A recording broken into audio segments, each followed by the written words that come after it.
Sir, you're charged with especially aggravated kidnapping. You're also charged with aggravated assault. And you're charged with theft of a firearm worth less than $2,500. You're talking about stuff that is not relevant. Hello and welcome to the Court of Public Opinion. I am the Recovery Addict, and boy do I have a case for you today. Why is the dog chewing on this guy? I think they have got the wrong guy there. Got the wrong guy, and the dog was biting him. He roughing him up quite a bit. There's a lawsuit.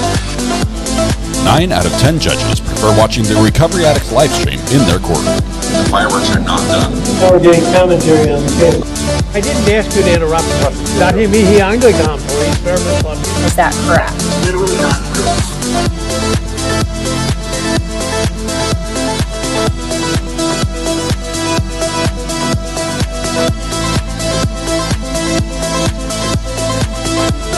Good morning, good morning. Welcome to the Court of Public Opinion. I am the Recovery Addict.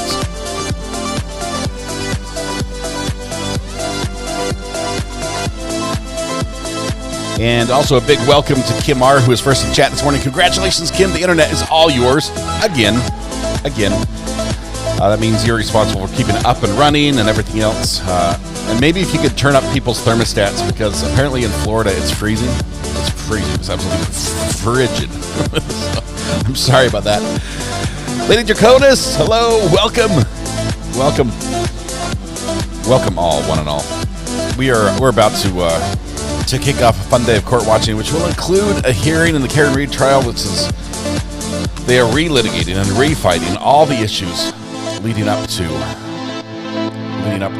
the retrial, which is looming. It's coming. This is the year. And there's some fun arguments that are made that give us a little peek into what's going to be the next trial and how it might be a little different and how it might be a little bit the same. But yeah, welcome. I think that's all. Let's see. It's already started. Going to go live with it. We're going to catch up in just a minute. But yeah, we'll be jumping there in just a second. So looking for that out of the way. Is that too much to ask? All right, 51 degrees in Vero Beach. Wow, it's cold. I say. All right, we're gonna celebrate some birthdays this morning first. That's the first thing we're gonna do, and then we're going to look at. See if we can get this pulled up live.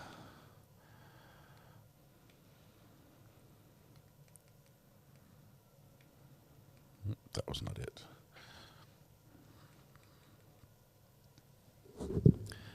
Where'd it go?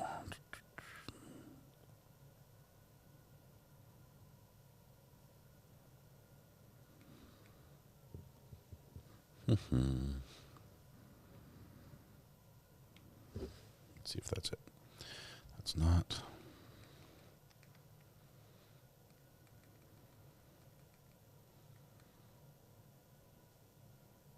Anyway, we need to celebrate the birthdays first. Just kidding, my Florida friends. If you're not used to it, it's freezing for you. Yes, it is cold out there. 23 in Arkansas, 29 in West Texas, 28 in Northeast Ohio. It's only 20 degrees wherever Laura Olson is. 7 degrees in the state of Minnesota. Let's see, we have a couple birthdays to celebrate today. We're going to do that by singing the birthday song, and then we're going to kick off the catch up to the trial coverage, which we'll have here in just a moment. If I can get the speed to go right. Speed 1.25, so we'll be caught up in no time. All right. It goes like this. We're going to sing to Lizzie Yorty, Betty, heavenly birthday, Dylan, who's 16, Aldert, Jeremiah. I think that's it. Jeremiah, Aldert, Dylan, Betty, and Lizzie. So everyone stand up, take a deep breath, warm up with me if you will. Project your voice to the back of the room, blend your voice with your neighbors. La la la la la la la. I did that in the wrong order. But as long as we got all the parts done, we're good.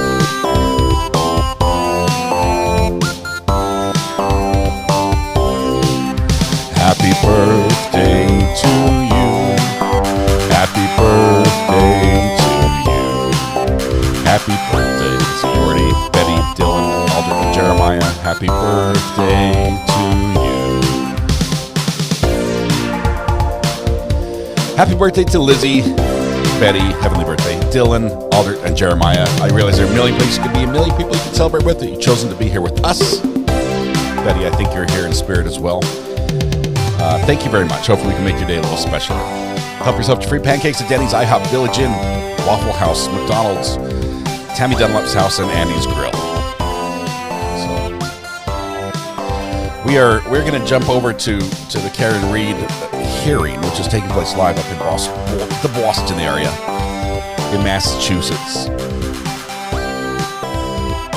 This is the only time I can hear you very well.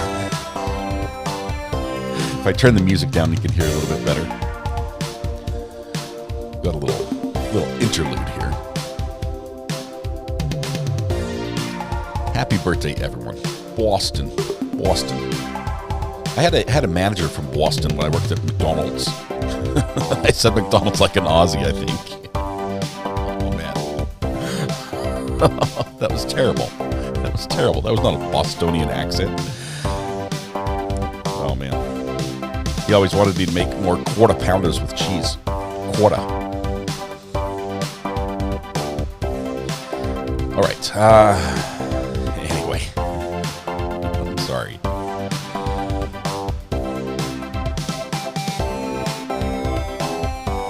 We can't cut the birthday celebration short. They've waited all year for this.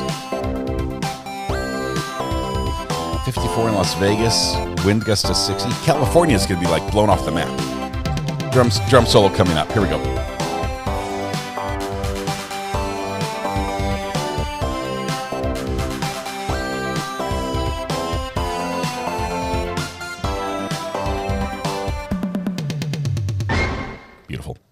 Beautiful, as always. Thank you all. Thank you. Happy birthday. We're going to jump in right off the bat and try to catch up. We're just a couple minutes behind on the Karen Reed thing. Let me see if I can work some audio magic as well.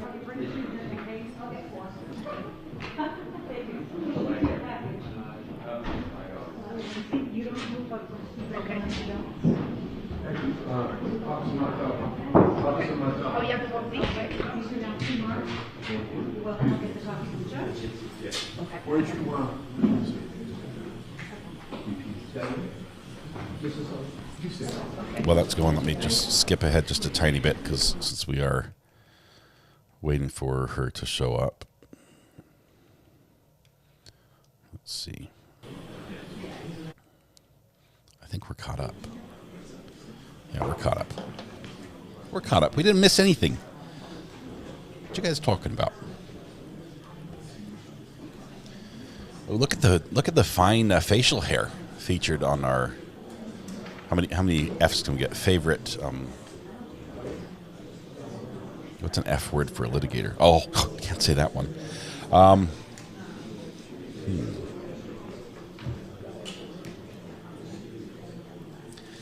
The Fowler kids, for a quick update on this one, the Karen Reed case in a nutshell. The jury failed to return a verdict of any sort, according to the ruling of the court.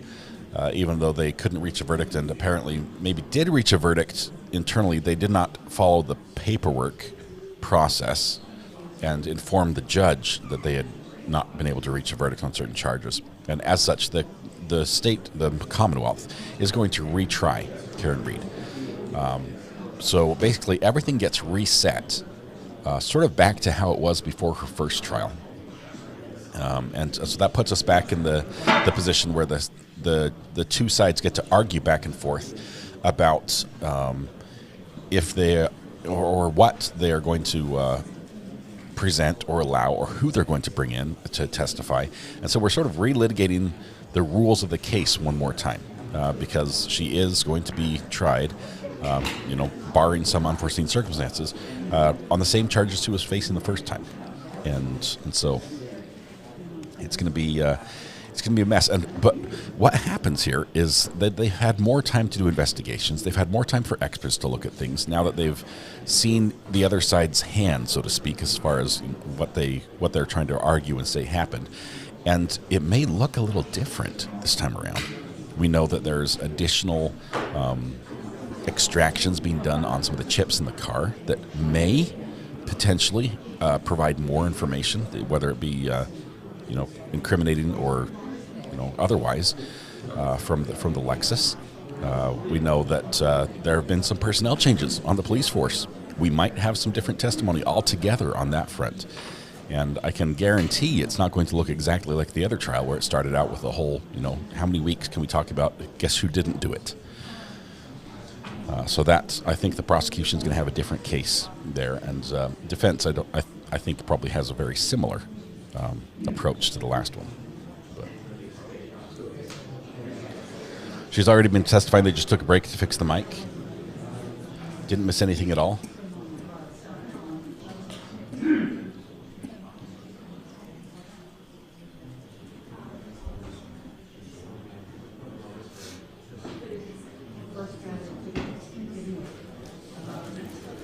Okay, is it worth going back?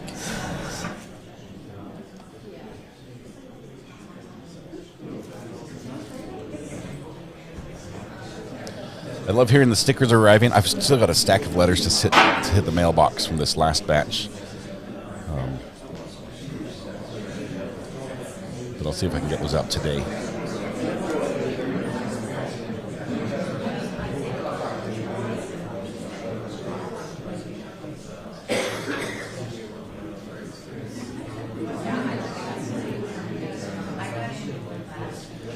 It's not that easy just to request a new judge.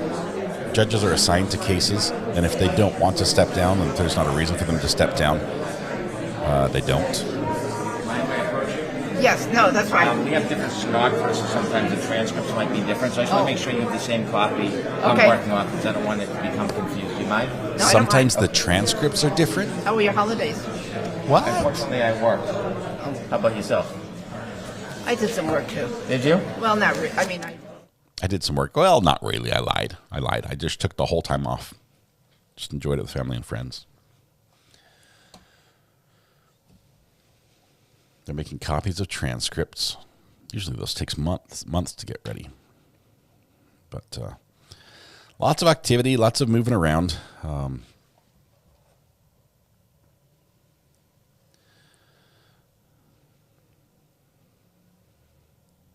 What did you get Mrs. R.A. for her birthday? Mrs. R.A. has been very interested lately in what they call journaling.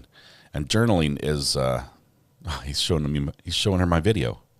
No, I don't know what he's showing her. But very interested in journaling, where they take, these fancy colored pens and pencils, and you take a journal that's basically blank pages and you decorate it, but it's still got a lot of blank spaces to fill in what happened for calendaring, for to-do lists and things like that. So she basically pre-writes the journal. She decorates it first, and then she keeps the journal. She actually uses it later. So she picked this up and just knew nothing about it. And she's been watching a lot of videos on YouTube, learning about it and getting a little bit of equipment. And so we got her a lot of stuff associated with journaling that lets her organize what she has, as well as maybe do a few new things that she hasn't been able to do before with her journaling. And I keep telling her she needs to share it on her video or on a channel. If she doesn't do it on her channel or my channel, she should do it on another channel. But she's like, I just do it for me. I said, I know, but it's beautiful, and people probably want to see what you're doing. So I'll see if I can get her to share it with y'all. 80s, welcome. Good to have you here. Love bumping into you at some other places rounded about on the internets. Got to listen into Ian Runkle last night, for most of it, as a matter of fact, for most of his show, and saw a lot of you there. Interesting learning about our Canadian neighbors up north and how their systems work, and it's also interesting when he covers our stuff. But love journaling. She's getting really good. I mean, she's got all the stickers and washi tape and colored pens that don't bleed through, and all the different journals and bullet journals and all sorts of stuff. So she's stencils, and yeah, it's good stuff. Ian did a great job last night.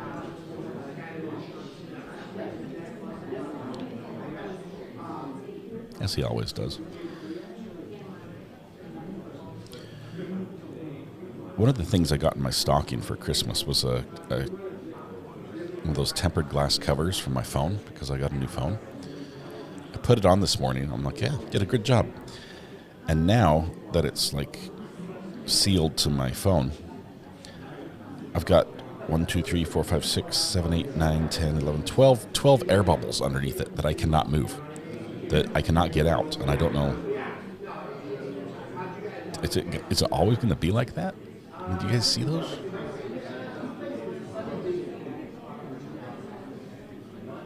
How do I fix that?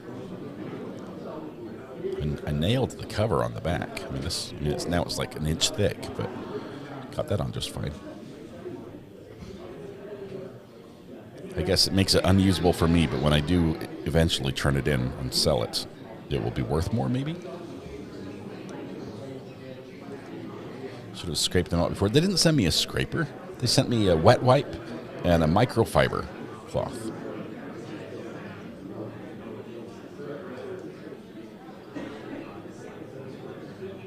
They disappear in a few weeks.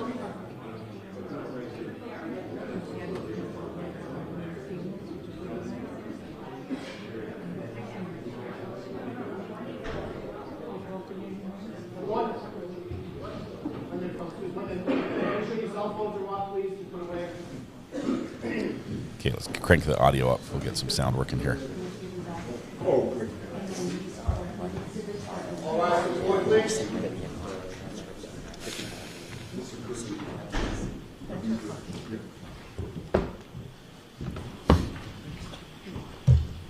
We're back in session. May be seated.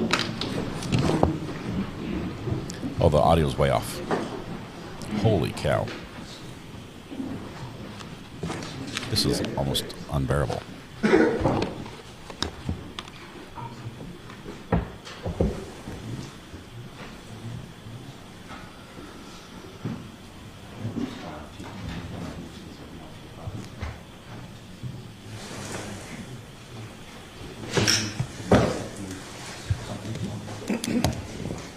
I'm sorry, Your Honor, I'm just conferring with Your Honor's permission with Mr. Brennan. I want to make sure. Hold on. Only one person can speak at a time. I don't know. All right, so you were speaking to me, Mr. Leslie. I think Mr. Brennan was speaking to his co-counsel. No, that's okay. I just wanted to let you know what we were doing. Mr. Brennan and I are just conferring to make sure we maximize the chances of the exhibits being right. So I've offered to Mr. Brennan something he wants to consider and look at what he has to make sure we do this efficiently. Okay. So the copies that Mr. McDermott made are the attachments to the motions that were filed. I'm going to provide a copy with the court's permission of the voir dire testimony, the trial testimony, and the Lanigan hearing. Sure. Okay, I did not have Mr. McDermott do a copy of the Lanigan hearing. I've had an extra copy that I've given Great. to Ms. Russell. I'm sorry, Dr. Russell. Okay. And if I may, can I write on the top of each transcript which each one is? That way it'll be easier for Dr. Is there a problem with that, Mr. No Leslie? problem at all. Okay. How bad's the audio? Is it terrible?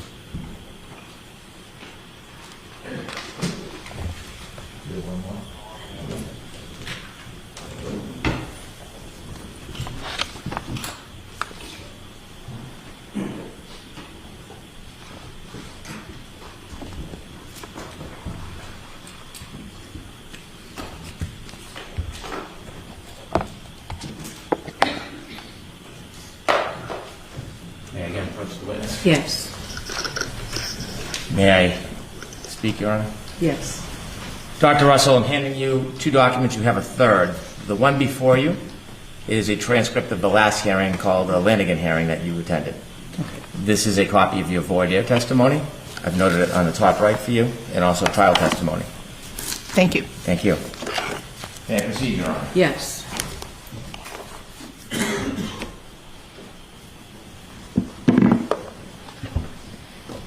I had asked you if you had expressed any uncertainty in the past about your opinion as it relates to the opinion you gave at the Lanigan hearing, at the last hearing, whether your position has changed or evolved is what I'm getting at. And you said that your position has not changed. Is that right? That's correct. You were asked at the trial about the injuries and how you think they happened, I want you to turn to the trial transcript.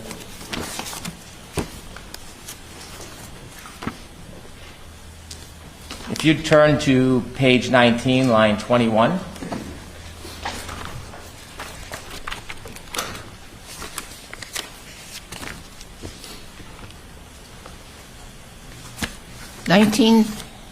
Page 19, line 21. May I approach, Your Honor? Yes. So the page number is here? Yes. And then line would be... Okay.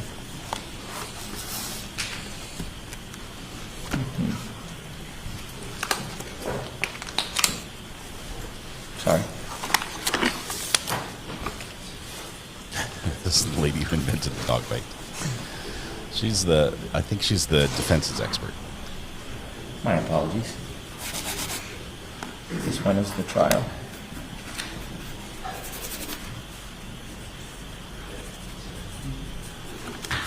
Okay.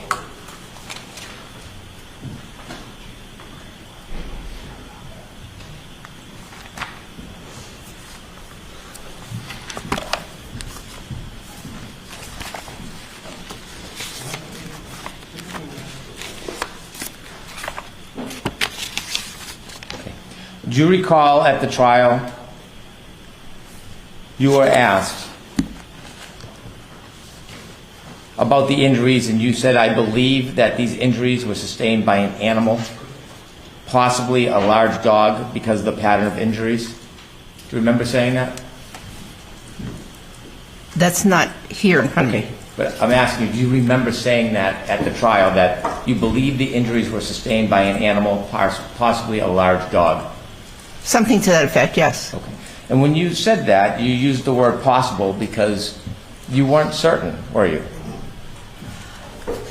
Can you show me where that is? Well, I'm asking a question, not asking about the transcript. The reason why when you were asked and you said it was by an animal, possibly a large dog, is because you were uncertain. You know, Mr. Brennan, I think I explained that before, that in medicine there are no absolutes. And that's what, physicians are ingrained to think, is there are no absolutes in medicine. So that's why I expressed it that way. But I was certain that it was a dog. Yet you were testifying as an expert witness, weren't you? Yes, I understand that, but I was thinking like a doctor. I see. And you understood as an expert witness that you were asking the jury to rely on your opinion. You were trying to be as accurate as possible, weren't you? Yes, I usually do, yes. You were trying to be precise in your testimony under oath, weren't you? Yes, and I don't see a difference really between those. And when you use the word possibly a large animal, that's different than an opinion to a reasonable degree of medical certainty, isn't it? Objection, Your Honor. In this witness's view. She can answer that. That's not what the transcript says that he's referring to. So he's not asking about the transcript. I'm going to allow the question. Would you like me to repeat that? Yes, please. When you chose the word during your testimony to precisely describe what you thought, and you said possibly a large dog, that is different than to a reasonable degree of medical certainty, isn't it? No, I don't think so. You were asked whether or not you could tell what type of animal left these marks, and you said you couldn't with 100% certainty. Isn't that true?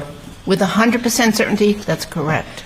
And the reason why you don't have certainty when you first testified is because there really is no methodology in identifying dog bite wounds, is there? Well, that's incorrect. I see. When you talk about methodology, is there any standard you're comparing your comparisons to? There are multiple published peer-reviewed articles. You're comparing your comparisons?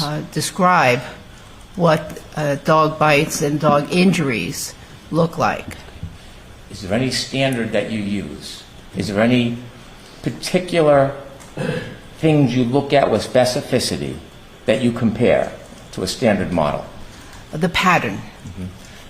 The standard model of patterns, where do you get that from? Pattern recognition is used throughout medicine. And, it's something that I have been trained on since actually before medical school, but certainly in medical school. Pattern recognition, you understand, is different than a standard of comparison. You understand there's a difference between those two things, don't you? Oh, yes. Okay. We'll talk about pattern recognition analysis in a minute.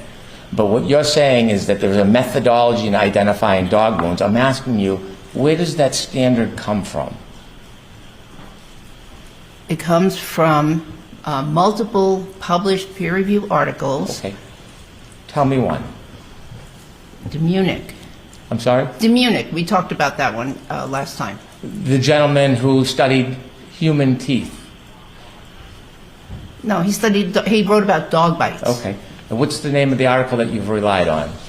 The name of the article, I have to refer to my report, but it's something to the effect of forensic evaluation of... Do you have any specific memory about what you're relying on as a standard of comparison to identify dog bite marks? Yes. Okay, share that with us. Again, the standard would be what the wound looks like, and the pattern recognition that goes along with it, along with the configuration of the wounds. It's a multifactorial process. I'm trying to have you assist us in distinguishing between pattern recognition analysis, which we're going to get to, and when you're looking at a wound, the standards in the science, the standards, the methodology you would actually use to look at it and see if there's points of comparison, to see if there's similarity. What standard are you working with? I'm not so sure I understand what you mean by standard then, because I know how I evaluate wounds. You have personal experience where you've treated dog wounds and you look at it and you're simply deciding whether or not to you this looks similar. You're giving your personal aside, aren't you? That's a really good idea. I actually find that offensive. Oh, okay. Well, is that what you're doing? No. So if you're comparing it to an actual science, a standard, a methodology, I want to learn that methodology from you. So what I'm asking you is tell us, where does that come from, the methodology where you have a point of comparison, where you look at a wound and you compare it for similarities to another item? There are several published peer-reviewed articles that describe what to look for, how to observe, evaluate, and then sometimes treat wounds, dog bite wounds. Okay. There are several authors that have published similar things. And in terms of there being an organization that says, here is the standard for dog bite wounds, right. I don't think that there is one.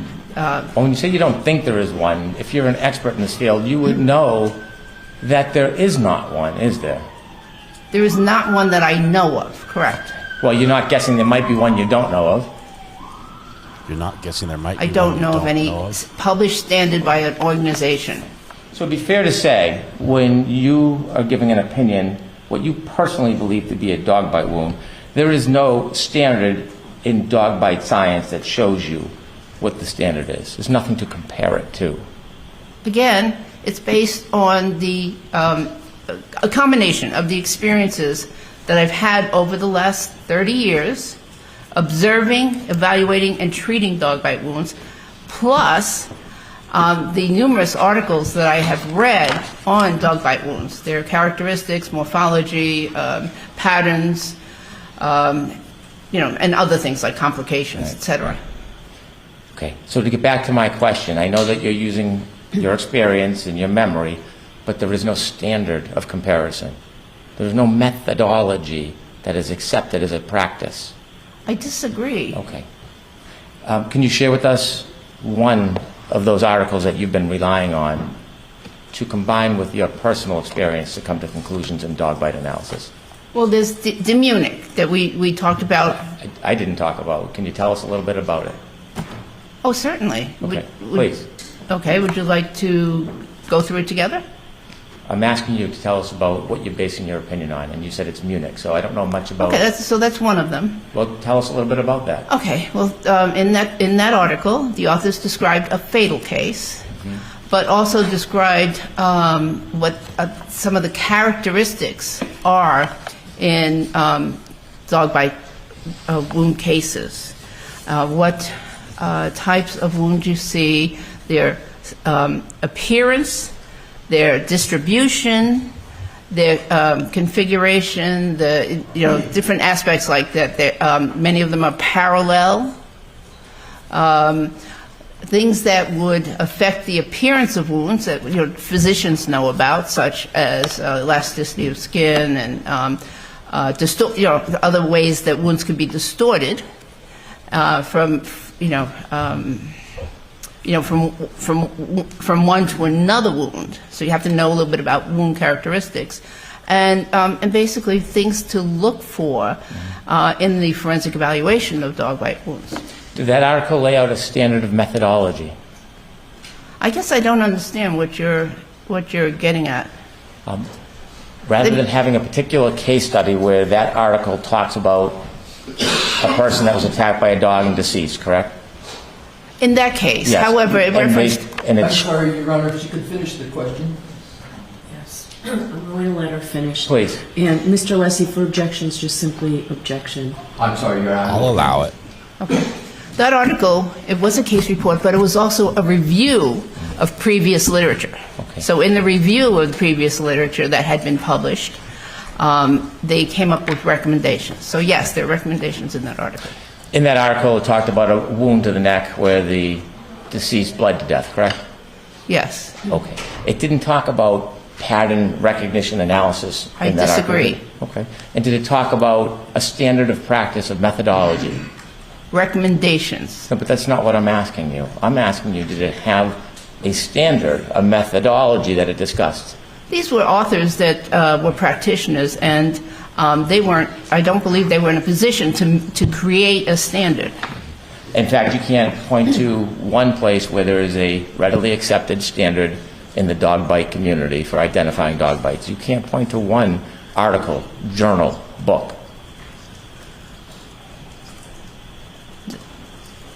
That's correct. And so because there is no methodology or standard for you to look at, it involves a great deal of your subjective opinion based on your experience treating dog wounds, doesn't it? With all due respect, Mr. Brennan, I'm not somebody that just came in off the street. I have at least 30 years as a physician, and I use that information in helping me form my opinions about wounds. I've seen all types of wounds. Okay, so my question was, because there is no methodology, because there is no standard comparative analysis, you need to rely almost virtually on your personal experience treating wounds. No, I believe you're again mischaracterizing it. I'm relying on my personal experience plus what I've learned from these numerous articles. And so, because there is no methodology and standard to compare to, you've introduced the idea that you have used a process known as differential diagnosis. That's one of the processes used. And as far as differential diagnosis, what that suggests is when, as a doctor or a person looking at symptoms, you try to rule out other conditions that have similar symptoms. Correct. Okay. And so you said, although that's traditionally used in a doctor assessing a cause of a patient's symptoms, you're using that in identifying dog bites, this differential diagnosis you speak of, right? I used it to assist me, yes. Okay. And so when you're using differential diagnosis, it means that there are many other ways or reasons why the same symptoms can occur. Not always.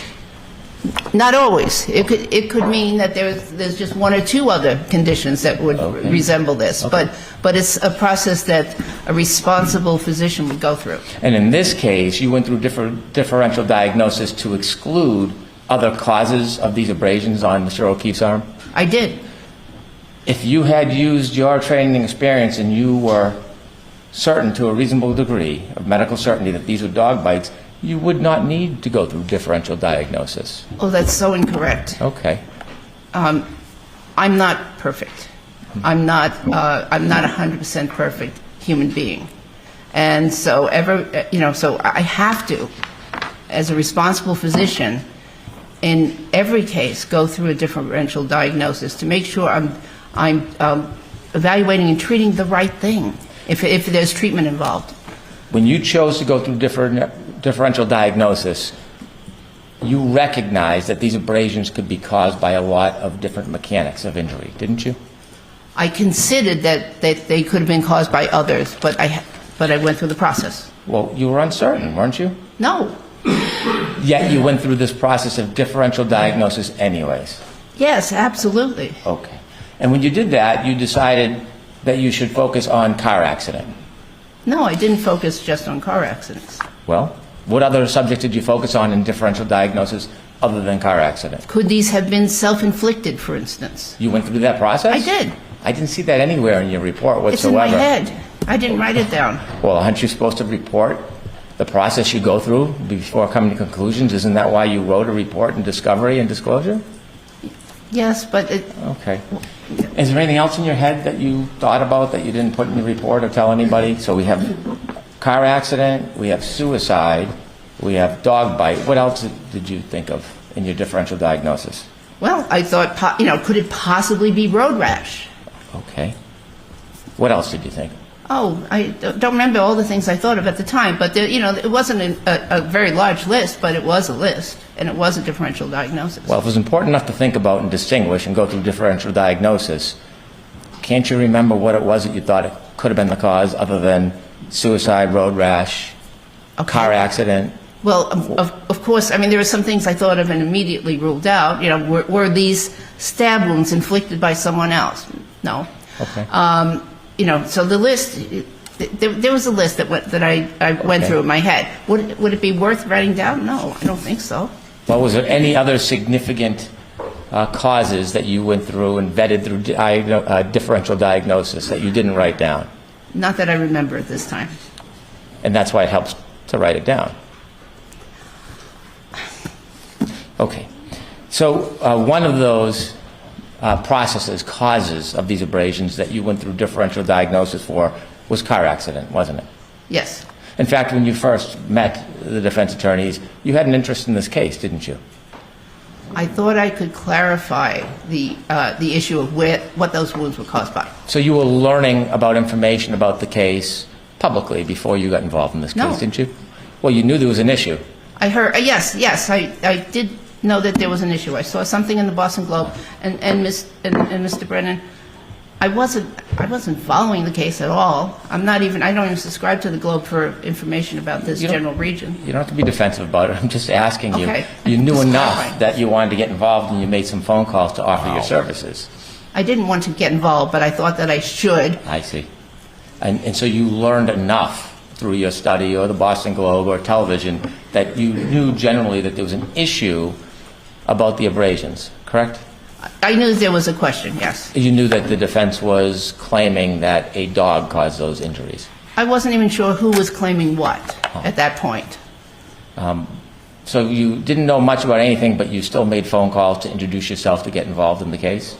Again, I know that there are very few people in this country that have the combination of experiences that I do, and I thought that I could just clarify the issue and maybe help people move along in the case.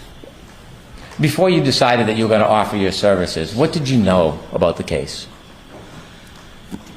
I knew that a police officer had died. I was a former police officer, so I knew a police officer had died. And I knew that there was a trial, and I didn't know details really. I just knew that I believe I read that there was something about a car accident versus dog bites. That's about all I knew about the case. Had you seen any photographs? No. And so just generally knowing that there was an issue, you thought you could help because of the word dog bite in your experience? Correct. Okay. So when you ruled out motor vehicle accident, is it fair to say that your perspective was a motor vehicle accident would have caused injuries to the other parts of the body, and that's why you considered car accident as not part of the cause of these abrasions? That was not the only reason. That was one of the reasons? Yes. Did you look at the wounds and you thought based on the accident there would have been broken bones or other injuries? That was one of the reasons. Okay. So based on those two reasons and other reasons, you decided to exclude car accident as the cause of these wounds, correct? Correct. And when you made that decision to do that and exclude car accidents, you didn't really have the experience Val, welcome in to the car gallery. accidents to decide whether a car accident was the cause of these injuries, did you? Mr. Brennan, I've seen thousands of car accident victims through my emergency medicine career, so I had plenty of experience. Have you ever been trained as an accident reconstructionist? No, I'm trained as a physician to treat car accident victims. But that's not what I asked. What I asked you is, you ever been trained as an accident reconstructionist? No. Have you ever taken classes and certifications in accident reconstruction? No. Have you ever gone to a scene of an accident and been asked to give your opinion and help reconstruct the accident? No. Have you ever served as a witness in court as an accident reconstructionist? No. In fact, when you decided that this accident couldn't happen, you hadn't even read the investigative reports, had you? No, I didn't decide that an accident didn't happen. What I decided was that those injuries were not from a motor vehicle accident. When you first gave your opinion in this case, she was done. Hold on, Mr. Leslie. Next question, please. When you first gave your opinion Hold on, in this next case, question. excluding car accident, you had not even read the investigative reports in this case, had you? That's correct. Yeah. And when you were asked about materials that you reviewed to give your opinions, you said you were just trying to focus on the wounds and you hadn't read those reports, right? That's correct. Have you read the reports to Yes. date? You now have read the reports? Yes. Okay. When you excluded the car accident, did you know anything about this collision between the Lexus and Mr. O'Keefe? Did you know anything about it? Objection, Your Honor. Can you answer that question, Dr. Russell? Did I know anything about... Did you know anything about how it happened? I was... Somehow I knew that... Well, I believe I knew that the car was backing up. That's what I was... Somehow I got that information. So when you were excluding the collision in this differential diagnosis, did you know how fast that Lexus was going back when it struck Mr. O'Keefe? No. Do you know how far it traveled when it hit Mr. O'Keefe? Objection, Your Honor. So it's a question, the question's proper. Let's see if she can answer it. She may not be able to answer it as asked. It wouldn't be a proper Do question. you know how far the Lexus traveled backwards when it hit Mr. O'Keefe? Your Honor, I'm objecting to the I assumption. understand. I understand, counsel. Can you answer that question as asked, Dr. Russell? As asked, no, I don't know. When you excluded this collision as differential diagnosis, did you know the angle of the collision between the car and Mr. O'Keefe? He's assuming. I'm going to see counsel. It's happening. Okay. This is the objection that the objection that the defense is making is not that it's basically that it's assuming facts, not evidence, right? That he's saying, did you know how fast? She's basically up there testifying that he was not struck by the car and the combination of striking the car, getting hit by the car, made those injuries. That's her testimony. She's saying this is a dog bite, a dog attack, and so he's asking the questions. It's a gotcha. You know, if I were to ask you, hey, when did you stop beating your spouse?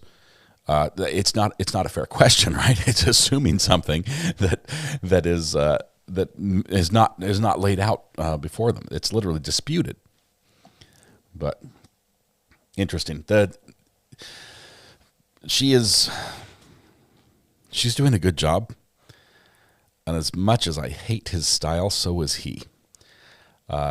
He is being very easy to dislike during this. Very, very sarcastic in a professional way, like keeping it just under the threshold where it's like I'm doing everything proper and it's just infuriating. He's doing a really good job of this. His job right now is not to convince a jury.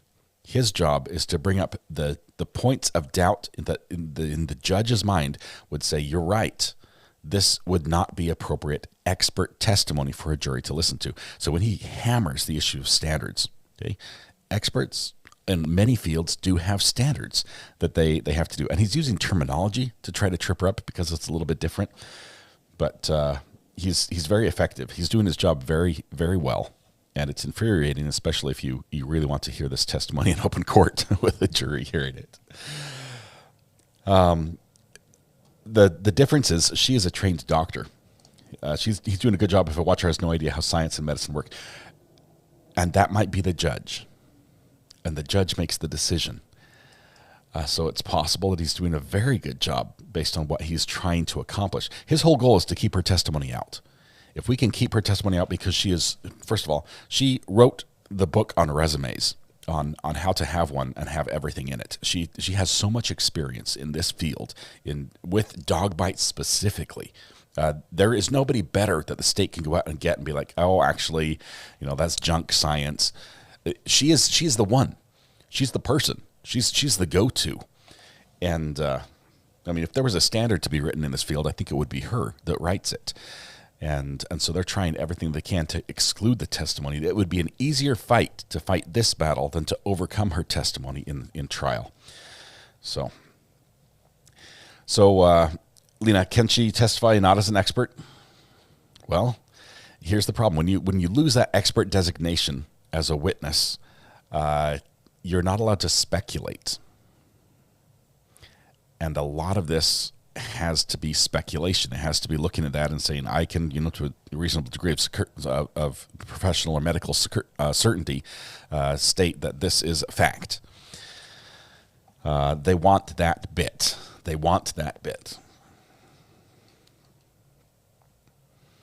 really need to drop her and get an actual police dog trainer. Or maybe get another. But of course, the experts have to agree. You don't want experts on your team to disagree, because how would that look? I think some new evidence will come in. Kentucky Beth, I think we'll get a little bit more from the car, hopefully.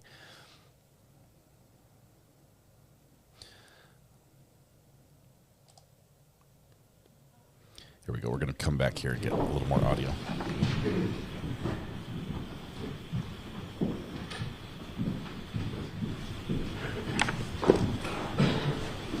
Karen's not liking it, shaking her head. Possibly the judge ruled against them.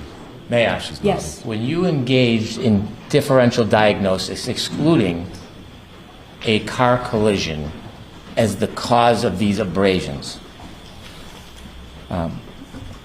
did you know or learn any information about the angle of the strike between the Lexus and Mr. O'Keefe?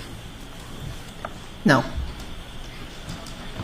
Do you know whether or not the person, John O'Keefe, who had these abrasions on his arm, do you know if that person used his arm in any way to defend himself from an oncoming vehicle? I considered that. You did? Yes. Okay. And in considering that, did you consider the body position of John O'Keefe? Oh, yes. I considered various possibilities. Okay, what was his body position at the time the car allegedly collided with him? Objection, Your Honor. He used the word allegedly. I'm going with him. What was his body position? I considered several possibilities. I considered if he was standing, I considered if he was kneeling or sitting or even lying down. I considered multiple possibilities. Was he standing? I don't know, but I considered all of those possibilities. Was he kneeling? I don't know. Was he lying down? I don't know. So you considered all these things, but you have no information, fact, or understanding of what body position he was, do you? I went through the process of what the wounds would look like in those various positions. I see. So if John O'Keefe was trying to defend himself, pulling his arm up to brace himself, what would the injuries have looked like? Well, if they penetrated his clothing, if there was penetration of his clothing, from broken parts, for instance, they would have been quite irregular. There would not have been multiple parallel abrasions and punctate wounds that were seen in those pictures. How do you know that? From my many years of experience. Okay. Did you do any comparison analysis of the broken taillight in Mr. O'Keefe's arm? Actually, eventually, I did. Before you gave these opinions, did you? I didn't need to, because I've seen thousands of accident victims. Every accident is dynamic and changes, isn't it? Yes, but I also had that in consideration. That's why people train for the number of years that I trained. Every accident is different, isn't it? Yes, probably. And so you can have a number of people in an accident, and they can have different injuries from the same accident, can't they? Oh, absolutely. Right? If a car drives down the street and runs into 20 people, they may all have different injuries. I agree. Same car. I agree. Might be the same speed. But they could hit people differently. Some people, unfortunately, they could kill, right? Yes. Some people could be catastrophically injured but still alive. Correct. Some people could have scratches and bruises. Correct. Some people could be in that type of situation, bounce off the car and escape without a scratch. Possibly, yes. Right. So there's no science or standard when you say car accidents would have had a certain result. The truth is you don't know. I disagree with you. Okay. And so when you were excluding these causes, you have no idea his body position or angle, correct? I went through various scenarios in my head. But I'm asking you, not the scenarios in your head, Dr. Russell. I'm asking you about detail, fact, science, okay? I'm asking you, do you have any idea the position of John O'Keefe's body when he allegedly was struck by the car? Objection, Your Honor. No, I'm going to allow it. Because he said allegedly. I considered multiple scenarios. Tell me the facts you have. Tell me the facts you have. You can tell us how is his body postured on fact. What facts do you have? Again, I considered multiple scenarios. When you... Did you go to the scene of where Mr. O'Keefe was found lying on the ground? Did you go and visit the scene? No. Did you take and look at photographs of the scene? I looked at some photographs. What did you see in those photographs? They were it was very difficult to see much useful information in the photographs. Well, when you're engaging in differential diagnosis and you're excluding causes of abrasions to Mr. O'Keefe's arm, wouldn't it be important to either go to the scene or look at clear photographs so you could see all the debris and the land and the turf and see what it looked like? Wouldn't that be important? No, in the 30 years of emergency medicine experience I've had, I've never gone to the scene of a car accident victim that was brought into the emergency room. And you've never gone into court and testified as an accident reconstruction expert? A reconstruction expert? No, but I've testified about vehicle accidents. And you've never gone to court and testified as a dog bite expert before this case? Yes? I was never asked. Right.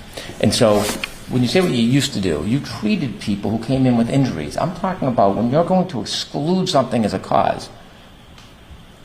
I'm asking if you have any experience in actually going out and looking at the facts and using science to exclude something fairly. I used medical science. Do you know what the ground looked like where Mr. O'Keefe lay that morning? There was snow. You know how many inches of snow were under his body? Under his body? Yeah. No. Do you know what the ground was? Do you know if it was smooth like a turf football field or frozen jagged like dirt tends to do in the Northeast during the cold winter? I considered several different possibilities: grass, dirt, asphalt. So I considered several different possibilities to see in my differential diagnosis. You considered all these different possibilities, but you never even went and looked at the scene to see what it looked like, did you? I didn't have to. Do you know if there was twigs or roots or a brush nearby? I don't know. Do you know if there was a fire hydrant nearby? There was a fire hydrant nearby. Do you know if there was a curb nearby? That I don't know. So you have no idea really, other than a fire hydrant, what this area of impact or alleged impact looked like, do you? Well, again, a curb would not have caused those wounds, so that's irrelevant. You have no idea. I disagree. Okay. Did someone tell you what it looked like? No. Okay.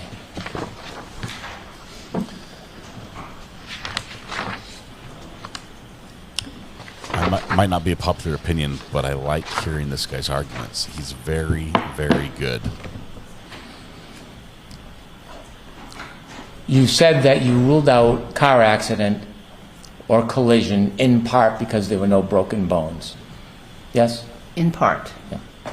And we've agreed... except for no skeletal broken bones. Right. And we've agreed that car accidents are a dynamic process. Not all car accidents result in broken bones, do they? That's correct. It depends on how and where and a number of other factors in the collision. Yes? That's why it was only one of the factors I used. Well, it's one of the factors you excluded. Do you know the difference in force between a head-on collision and a side swipe? I have a general idea. Is there less force when someone is hit on the side of the car as opposed to being run over? As opposed to being run over? Yeah. Generally, yes. Right. And I'm sure in your thousands of treatments, you have treated people in the hospital who have come in contact with a car who did not have broken bones. Oh, yes. Plenty of times. Excuse me? Many times. Yes, but they weren't dead. What's that? They were not dead. Okay. Well, you don't know when Mr. O'Keefe died that morning, do you? Do you know what time he died? I have a range. You didn't think he died from the abrasions on his arm, do you? No, he did not die from the abrasions. Okay. He died from a break in the back of his skull from hitting the ground, right? Oh, he died from a skull fracture and brain injury and hypothermia. Hypothermia. Yeah, okay. Not from an abrasion to his skull. Right. The abrasion for his arm had nothing to do with his death, did it? It did not cause the death. Okay. And so, is there a difference between the force when a car hits somebody directly on or hits them on a side? Generally, yes. Right. And you've seen many times somebody has been in contact with the motor vehicle with no broken bones, many times. I have seen that, yes. I mean, there's a difference between being run over and hitting the side of a car, isn't there? That's correct. So if someone didn't hit them, they just clipped them, that might be different than being run over in the middle of a crosswalk in the middle of the car, yes? Yes, that'd be correct, but you have to put it in context. Mm-hmm. Now, you said in addition to your experience treating injuries, you also have experience as a police officer.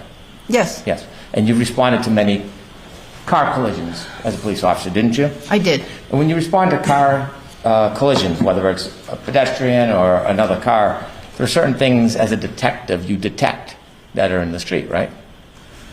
As a detective? Yeah, a detective or a police officer. As you go to a scene mm-hmm. and there's a collision, you certainly see things often yes. as a result of the collision, don't you? Yes.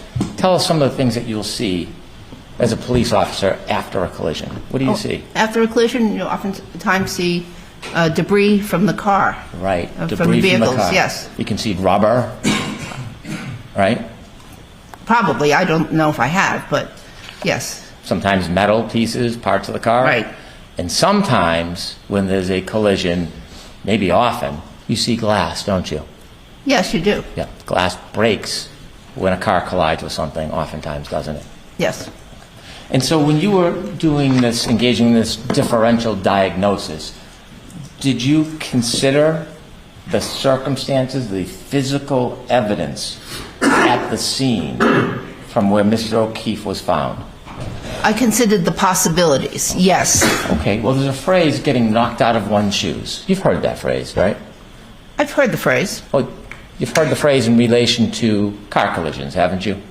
A person getting knocked out of their shoes. And other things, yes. Yeah, but not other things. We're talking about car collisions. Okay. That's what we want to talk about today. Okay. You've heard the phrase, knocked out of one's shoes in car collisions, haven't you? Yes. Yes, because the force is so great when a car hits a body, it moves the body, and the shoe from friction on the ground can sometimes be left behind. Yes? I don't know the actual causation, but yes. Well, you did know in your review of this case that at the very area where that car backed up and Mr. O'Keefe was found, one of his sneakers was found next to the curb on the street. You know that, don't you? Objection, Your Honor. Are you aware of that fact? No. Okay, next question. You were never given any of the information, the physical evidence at the scene where Mr. O'Keefe was found to help you engage in this differential diagnosis? I eventually saw reports. So you do know. You do know about the sneaker. I also, I don't know that. I don't know where the sneaker was found, no. Well, what do you know about the sneaker? It sounds like you know a little bit about the sneaker. Tell us No, what you... I know that in hypothermia, there's a condition called paradoxical undressing, where people sometimes are found without their clothes and shoes. Because and in this case, there was hypothermia. Do you have any opinion that Mr. O'Keefe undressed his shoe before he died? I have no opinion about that. Do you have any information, evidence to support such a comment like that? I'm just advising you that there is a phenomenon called paradoxical undressing, so that is possibly a cause. Well, in that phenomenon, does somebody take off one shoe and leave all their other clothes on? It's possible they could, yeah. Right. And you have a case that you've seen No, like that? I have not. No. Okay.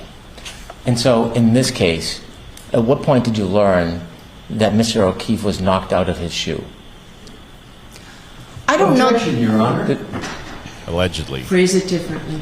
You can't say, when did you learn that I'm right? At what point in this case did you learn that Mr. O'Keefe's body was about 7 feet off the street, fully clothed, not undressing himself, and that his sneaker was on the roadway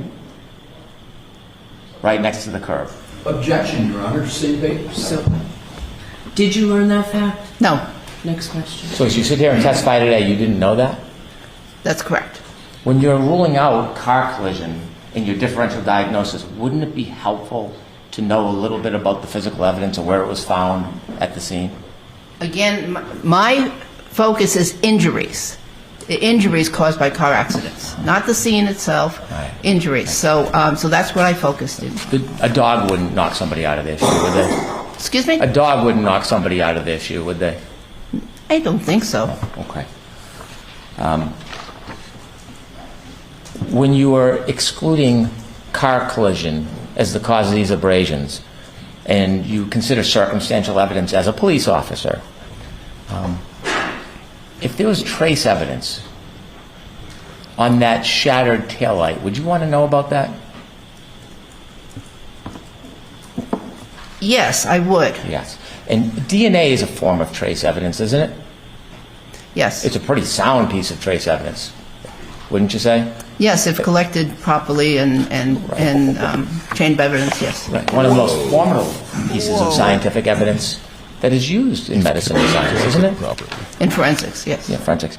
And so when you used differential diagnosis and excluded the car collision as the cause of the abrasions to John O'Keefe's arm, did you know that there was DNA on the taillight of the defendant's car? I did not know that.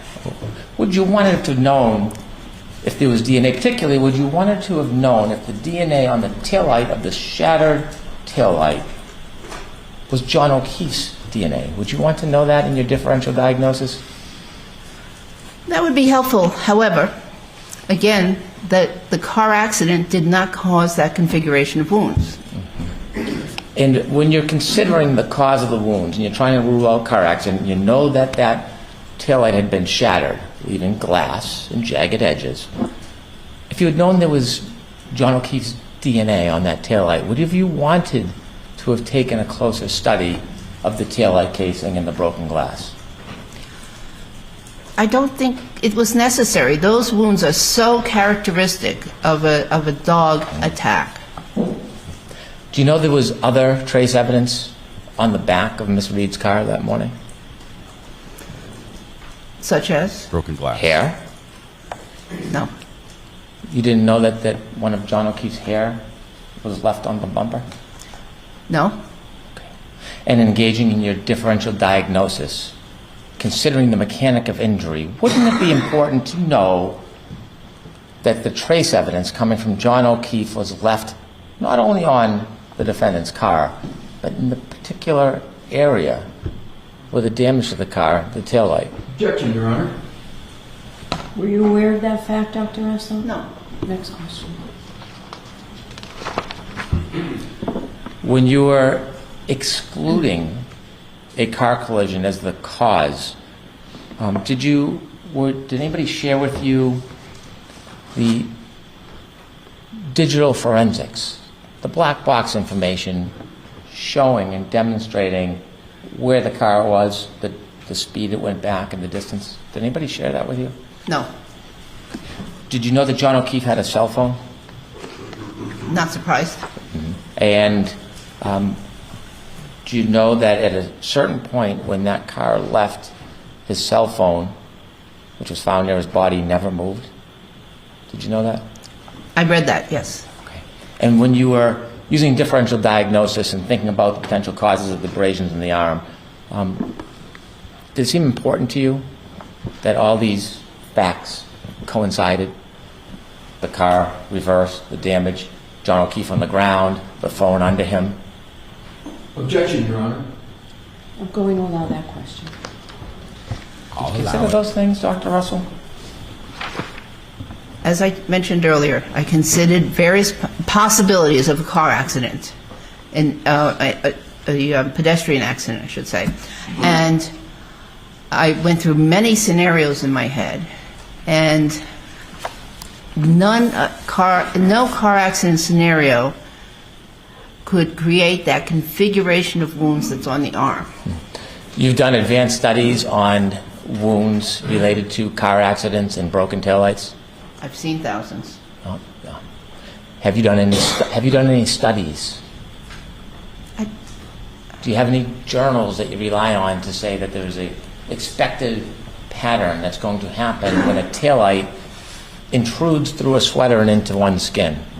Books that I have relied on. It's a fundamental area of study in forensic medicine and emergency medicine, and in fact, the examination of the exterior of the body in a motor vehicle accident case is emphasized, and special lectures are given about that topic to the forensic doctors. You never examined John O'Keefe's body? By photographs, yes. You never examined his body? Personally, no. No, personally, you never examined his body. I never touched his body. I examined No, the photographs no, that you were taken in the hospital and in the coroner's office, medical examiner's office. When you're treating at the hospital and people are coming in telling you there was a dog bite, you're relying on that reporter's history, aren't you? Usually, yes. Or an eyewitness who saw it and told you about it. Correct. When I asked you before when we were here the last time about any cases where you had to make a diagnosis without information, you couldn't point to one. I asked you to give me one example, and you couldn't give me an example, could you? I don't remember patients' names. And so when you rely on the reporter as a medical expert, you take what they say, right, and you assume it's true. Oh, not always. No. I see. You No, look and see if it's absolutely not. Excuse me. One person speaks at a time. Please. Let her answer, Mr. Brennan. No, I don't always take what they say as true because there's many reasons why people do not tell the truth. Did somebody ever come in and say it was a dog bite and you did differential diagnosis and pattern recognition analysis and determined they were lying, it was not a dog bite? No. In all the hundreds, thousands of cases, never has anybody reported to you a dog bite and you determined independently through your powers that it wasn't a dog bite. Not dog bites, but other wounds, gunshot wounds, stab wounds, many other kinds of wounds. People report that they occur a certain way, and actually they have occurred a different way. With respect to dog bites, every time you've treated a patient, they've either told you what happened or somebody with them has told you what happened. The audio wasn't coming Or out they of didn't my know hands. what happened. Okay. In this case, when you were excluding the collision as the cause of the abrasions on Mr. O'Keefe's arm, did you look at witness statements? As far as I know, there were no witnesses to the event. Okay. Well, did you read the testimony of Officer Sarif? Because the witness who talked to him was Karen Reed. Did you read that? Objection, Your Honor. So ask the question differently, Mr. Brennan. Okay. Did you know that Officer Sarif reported that Karen Reed said, "This is all my fault. This is my fault. I did this." Did you consider that or know about that when you made your differential diagnosis regarding the collision? At some point, I did know that there was a statement like that. Well, not like that. Did you know about this statement? "This is all my fault. This is my fault. I did this." Did you know about this statement? Objection, Your Honor. Did you know that statement? I'm allowing the question. No. Let's move on. Do you know about the statement to Mr. Flamati? I hit him, oh my God, I hit him. Did you know about that statement? Not that statement, no. Did you know about the statement that she repeated repeatedly? I hit him. I hit him. Did you know about that? I learned that there was some question about whether there was a statement or a question, did I hit him? I learned that. But that doesn't, I mean, okay. Where did you learn that from? I don't remember. Okay. You said that you had experience in domestic violence cases? Yes. Okay. Did you know that it's reported that the defendant and Mr. O'Keefe got in an argument shortly before this happened? Yes, I know that. When you were considering the cause of these injuries, did you consider Ms. Reed's statements herself to not just witnesses, but to the public, to national magazines and programs? Did you consider any of that? I don't read the national magazines. Well, would it help you if you knew she told Boston Magazine that maybe John hit the back of her car, telling her to stop, and then she ran over his foot, or she clipped him in the knee, and in his drunkenness he passed out? Would that help in your differential diagnosis? Objection, Your Honor. I'm going to allow that. It wouldn't help because those wounds were caused by a dog. Well, if you believe that statement that she said about running over his foot and clipping him, it would help you conclude that it wasn't a straight-on accident, that it was on the side, right? Objection, Your Honor. I'm going to allow it. Even if it were on the side, the car did not cause those injuries. And we talked about when someone's hit on the side, they could brace or defend themselves, correct? Oh, correct. Right. And did you know that if John O'Keefe was standing up and his arm was bent, it would be about the same height as that taillight? Yes, that I understand. I've been hit on the side. I know about side injuries, side swipe injuries. Yeah, a clip. It's different, right? And so knowing that his height matches up with the taillight, what other evidence would you want to know before you excluded the taillight as the cause of injury? To be thorough, what else would you want to know? Well, see pictures of the fragments of the taillight, which I eventually did, and were there any pieces of metal that had the configuration, anything that could cause those parallel lines with the punctate injuries in between. With the teeth marks. How about taillight fragments? Yes. Little pieces of glass, right? When glass shatters, it shatters randomly, doesn't it? Well, it depends on what kind of glass. So, How about, I'm sorry, please.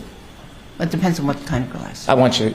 Well, motor vehicle glass, a lot of motor vehicle glass is tempered glass, and that shatters a certain way and creates a characteristic injuries. Okay. Tell me about your experience in Lexus rear taillight coverings. What is the pattern injury on that? I'm not aware of any pattern injuries. And are you aware when the rear taillight of a Lexus breaks, the different pieces it breaks into, is it random or is there a standard in how it breaks? I'm not sure, but I have an idea. I'm sorry? I'm not sure. Okay. Did you look at any photographs of the scene in the debris field showing the different size taillight fragments at the very scene where Mr. O'Keefe was found on the ground? Did you look at any of those photographs? I attempted to, but I couldn't see much detail. Okay, Photographs were not good. Okay, so you don't really have a command of what the debris field looked like relative to the taillight fragments that were on the ground that morning. Again, I imagine various scenarios of what broken glass and taillight would look like, and again, I could not come up with any scenario that would cause those parallel marks and the pattern that we described.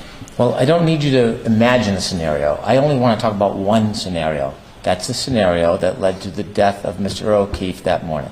That's the scenario I'm asking you about. And the debris field that actually existed that morning. So what I'm asking you, when you engage in differential diagnosis and you take the position that this couldn't have happened, I need to understand what you actually know about the physical evidence that's at the scene.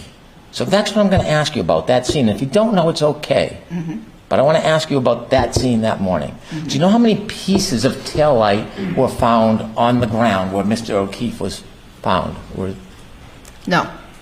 Do you know the None at shapes the and time when they sizes first found his body. of the shattered parts of the taillight that were found in that debris field where Mr. O'Keefe was found? I've seen a picture of various pieces of taillight, yes. And if you've seen that, you would see that there are a number of different pieces of shattered taillight, yes? Correct. Of different sizes. Yeah. Of different shapes. Uh-huh. Different diameters, right? Yes, they're irregular, very irregular. Different, irregular. Yeah. Irregular. Many of them sharp. Yes. Perhaps almost all of them. Yes? Possibly, yes. Well, you say possibly because you never actually have looked at the physical evidence. You just looked at a couple of photos. I looked at photos, correct. And as far as the housing for the taillight, what is that made out of? I believe it's made out of a plastic, Polycarbonate? and there's a metal around it. It's metal. Yeah. What's the shape of the metal around it? What's the shape? Yeah, what is it, when you're describing the metal that you saw, what does it look like? Well, it looked like there was some curves in it. Curves? Yeah. Any straight lines in it? Yeah. Yeah. Any jagged parts of it from the breaking? Yes. Okay. And inside, were there other parts other than just the casing, like wires or metal sticking out? Yes. How many pieces? I don't know how many. Okay. Did you ever measure those angles or study the angles of the pieces of metal and the casing? No. And you never studied the angles or took measurements of any of the shattered taillight, did you? No. Okay. Now, sharp objects can cause puncture wounds, can't they? Yes. Sharp objects can go through clothes and tear a... No, let me finish. You can answer. Sharp objects can puncture a hole through something like a sweater, can't they? They can. And if that object comes back out, it can pull the threads back out with it, couldn't it? Theoretically, yes. Yeah. And a sharp object, like glass, can poke or push a hole in a tear in a sweater and then rub up against the skin, causing an abrasion, couldn't it? And, well, yes.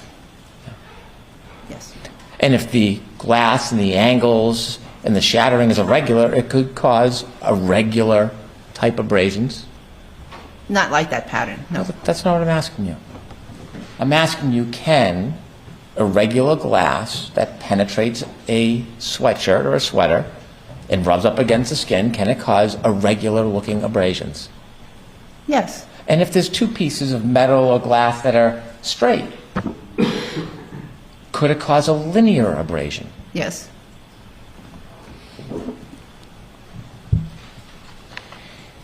Would you agree with this statement? In a car accident, linear wounds are most commonly caused by contact with shattered glass from the windows, particularly tempered glass, which breaks into small, sharp shards that can create linear cuts on the skin when the body impacts it during the collision. These are often referred to as dicing injuries in forensic medicine. Yes, and so they're not really very long linear. They are tiny linear abrasions or lacerations.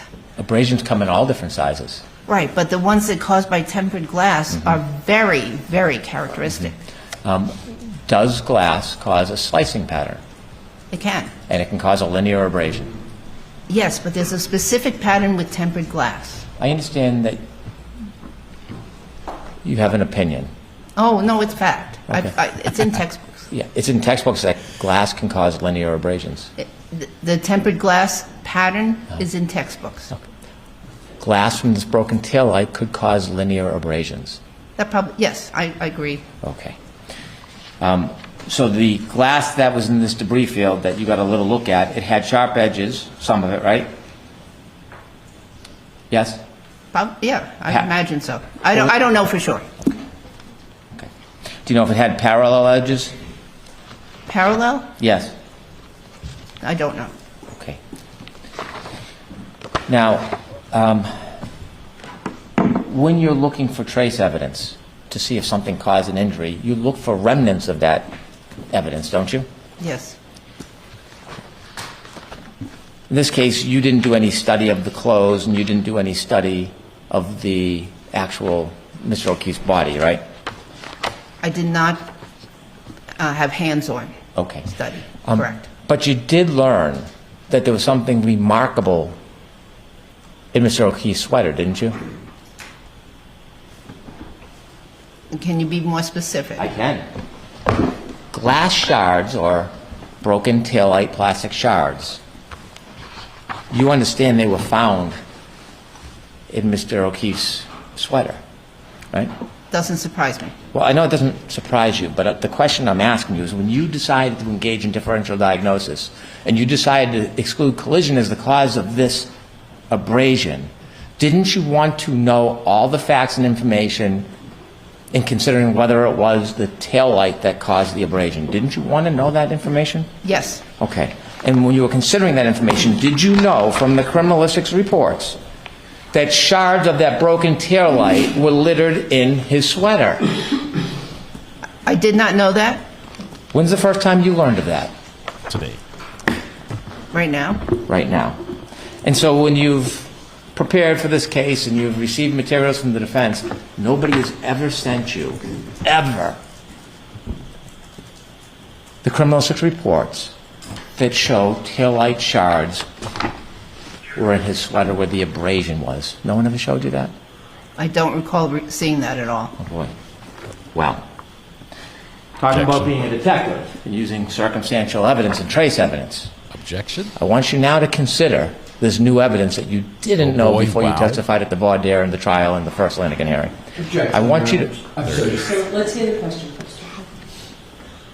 When you were ruling out the taillight as the mechanism of injury, when you excluded it in your differential diagnosis, and you said to a reasonable degree of medical certainty that these injuries that you looked at were caused by a dog bite, now that you know that there's a debris field of shattered taillight right near the body of Mr. O'Keefe, and now that you know in his very sweater with the abrasions, the same arm under them, is littered with shards of taillight from that Lexus, does that in any way change your analysis in your differential diagnosis, excluding the car as the mechanic of injury for that abrasion? Objection, Your Honor. So I'm going to allow that minus the police officer part, the detective part. No, it doesn't change my The detective my part was the foundation of the conclusion question. that those injuries, those abrasions, were caused by a dog bite. How do you think the shards of taillight got into his sweater? They could have got into the sweater from an accident, correct? From an impact with the taillight, yes? Could be. Right. And when the taillight breaks and there's jagged, irregular, linear, sharp edges from that break, what do you think is going to happen to the skin when those shards impact the skin? They could cause injury, yes. They could cause puncture wounds, couldn't they? Yes, they could, They could cause scratches, couldn't they? but not in that configuration. I need to ask you the question so you can answer my question. They could cause scratches, couldn't they? They could cause scratches. And you have no studies on how abrasion looks after an impact with a taillight that is shattered. You don't have any studies or comparative analysis there, do you? I have no studies. I just have my years of experience. You know what wasn't found for trace evidence in that sweater? DNA of a dog. I understand that. You know when dogs bite, saliva, foam, sweat in their mouth, correct? I also understand that there were issues with the collection. Well, we're going to get to your claims and see if there's any basis for it, but that's not the question I asked you, but I will invite you to talk about that in a second. Looking forward to that. What I'm asking you, you know when dogs bite, they can froth at the mouth. Yes, Sweat, probably. yeah, saliva, Saliva, yes. right? And when they get active and aggressive, it increases the production of those viscous materials, doesn't it? I believe so. Yeah. Well, it's in some of those studies and reports and books you've studied all these years, isn't it? That that's exactly what happens? That they increase their production Yes. of saliva? No, I haven't seen that, but Okay. it makes sense. And so when the dog bites a person, if they're biting through material, that saliva naturally could be embedded in the material, couldn't it? Could be, yes. Yeah. And something like a sweater, right? It traps liquid, doesn't it? Been out in the rain in the sweater. You don't want to wear a sweater in the rain. You'd be soaking all day, right? That makes sense, Yeah. yes. There was no dog DNA found anywhere on the holes in that sweater, was there? No. You understand that the crime lab took swabs of every one of those holes, right? I don't know how many holes they took, but Well, yes. before you multiple. discount or allege a conspiracy about DNA taint, wouldn't you want to know what they did before you criticize them? I know that they took swabs. Okay. Do you know that they took swabs of every hole? No. Do you know that they then packaged them and they tested and they sent them to UC Davis? I know there was an interval of time Well, between the... people are exonerated. Your Honor. Hold it, I just need to hear the answer. Next question, please. People are exonerated decades after they've been wrongfully convicted based on DNA. Yes? Yes, DNA lasts for a long time sometimes, doesn't it? it can. Okay. And so you know that the DNA or the samples that were swabbed from the sweater was sent to UC Davis. You know that. Yes. And you know when they did the analysis, there was no dog DNA, Right, right, on any of those holes. right. And you've opined that these are bites, teeth going in and out of those holes all the way up and down the arm. Yes. Yeah. Now, it is remarkable that there is no dog DNA on any of those holes in the sweater, isn't it? Again, there's an issue with the collection and transportation of that. I'd love to talk to you about that. We're going to, but you've got to get through my questions first. It is remarkable as a doctor, as a scientist, that there is no dog DNA in any of those swabs or holes. It's remarkable, isn't it? Remarkable would not be the word I use. Extraordinary. No, I disagree. Hard to believe. I disagree. Okay. Now, there is no dog DNA. Do you think somehow that hurts your cause or your case for your opinion? Objection, Your Honor. Sustained. Do you think that somehow challenges your opinion that there's no dog DNA? No. Because many times you've interrupted and tried to talk about a suggested or a supposed taint that doesn't exist. And I'm just curious, why is it so important for you to discount dog... He's about to stand up. Why is it so important for you to discount Objection. the fact that dog DNA does not exist on any of those holes? Objection, Your Honor. I'm going alone. I'm aware of the many of the steps that are involved in the collection, preservation, transportation of evidence. And there are multiple places where that can go wrong. So the absence of the evidence It's not evidence of absence. is not as remarkable as the presence of the evidence. What training and experience do you have with regard to DNA evidence? Your answer, not very much. Does that still stand today? Correct. I've had lectures, but, I'm not a DNA person. Not very much, right? And so now you're suggesting, without any fact, that many things could have gone wrong. Absolutely, with any specimen. Right. So you're willing to come into court and just float an idea without a good faith basis or fact? Objection, Your Honor. Sustained. What went wrong in the collection of this DNA? What went wrong in it? How long I do we can't have? tell you what went wrong, but I can tell you that there were possibilities that there were errors at various steps. Okay, well, if you want to claim and allege an error to demean or discount the evidence, tell us what the error was that happened with the production, the preservation and testing of this DNA. What was it? I can't tell you the exact error, but there's, first of all, the decedent was in the snow for a while. So it may have washed off some of the evidence. What evidence do you have that it washed off? I don't have any proof, but you asked me possibilities. No, I didn't ask you possibility. You're raising possibilities. I'm asking you what evidence, what fact do you have that DNA was degraded or taken from that sweater because he was lying in the snow? What evidence do you have? I don't have evidence. I'm considering different possibilities. What about the preservation of it? What evidence do you have before you make such a claim that somehow there was an irregularity or an attaint? What evidence do you have that there was something about the accumulation of this evidence, this item, that was tainted? I didn't say, or I didn't mean to say, that there was a definite error in the process. I'm telling you that there could be. So that's why a negative finding is not all that remarkable.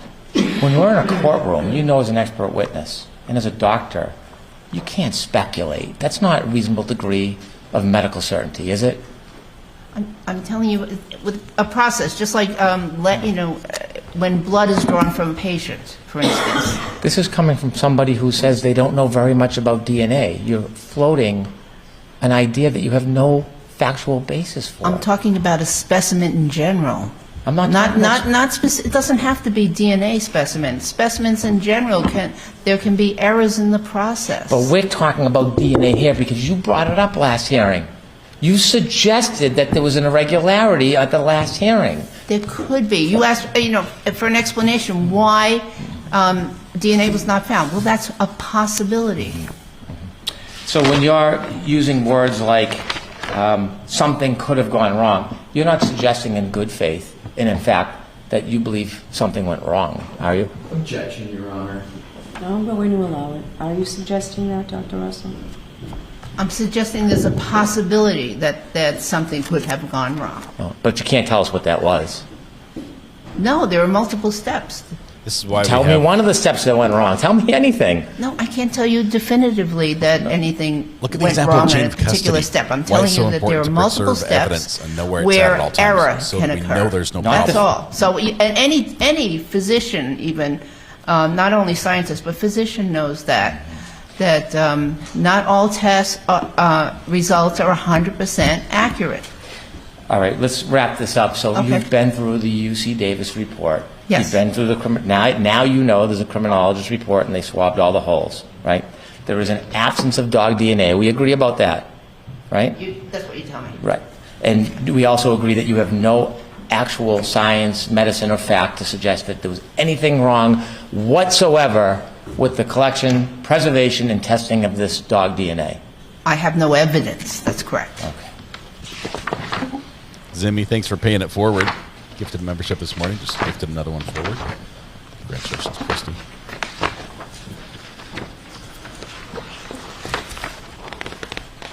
Greeners. I want to now turn to the actual exhibits and photographs and ask you some questions about the photographs and about some of the statements you've made prior about those. Okay. Judge doesn't want these shown.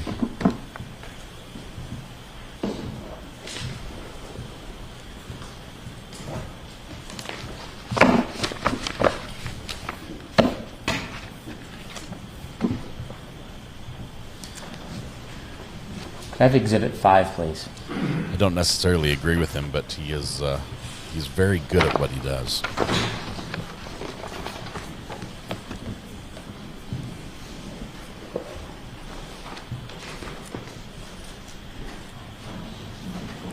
Lots of parallel lines.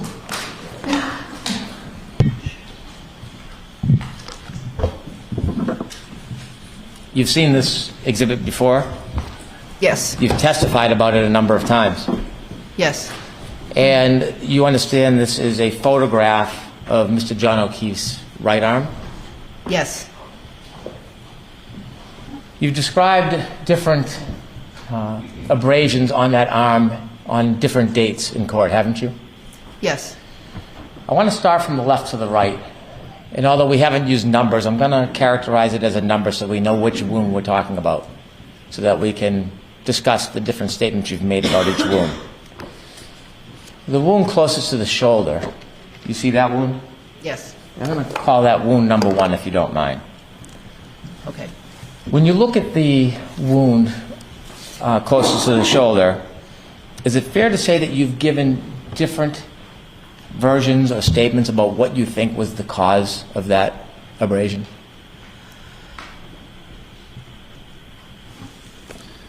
The answer is Not that I'm probably aware yes. of. Remember testifying in the voir dire in this case when you first came in before the trial? Yes. And you described that that is a pattern, saying there are 2 wounds with potentially a scratch in the middle? Yes. Okay. And do you remember saying in that voir dire that they were consistent with teeth marks? With teeth marks? Yes. I believe I do. And do you remember when you first testified in this case at the voir dire, you said they could also possibly be consistent with nail marks? Yes. Okay. So when you were looking at this, and isn't this an example of no methodology in dog bite science? Because when you're looking at that, there's a very big difference between what teeth would have caused and what nails would have caused, isn't there? No. Oh. Teeth on a wound start with a puncture and then pull down, or the bottom teeth puncture and then pull up. Is that fair to say? Not always. And a nail, a dog's nail is shaped kind of like a horseshoe, right? The nail. And so when it pulls, it's going to leave a very different pattern than a tooth, isn't it? Not necessarily. It depends on how deep the contact is between the nail or the tooth and the skin. Suffice to say, when you first testified under oath about wound number 1, you expressed uncertainty whether it was teeth or whether it was nails. Yes. Okay. And so you didn't have any standard criteria to look at the wound to try to match up a comparative analysis. There's nothing specific where you would have a standard where you would say, well, this is what I would need to determine it's a nail, and this is what I'd need to determine it's a tooth. You didn't have that, did you? There is none. And in the literature, authors have mentioned that it's very difficult to tell the difference between a claw wound and tooth mark sometimes. When we look at wound number 1, when you originally said it was either teeth or nails, you then testified at trial, and you said the same consistent thing at trial, that this could either be teeth or it could be nails. Would you repeat that? Sure. After the voir dire, where you said that this wound, number 1, could have been caused by a dog's teeth or a dog's nails, you then testified a few days later at trial. And you said the same thing, didn't you, that this wound could have been caused by teeth or nails? May I look? You don't remember? It sounds right. Okay. Well, I want you to look and be sure. It is trial transcript, page 20, line 3. In today's day and age with computers, shouldn't we be able to digitally recreate a scenario with the wounds that we have here and the pieces of taillight, just mathematically put the two together and say, is there a way this could happen? If so, what would the positioning have to be? What would the taillight have to be? What would the brake heads have occurred like? Can't we do that? Thank you. And didn't we? We found nothing. Page 20.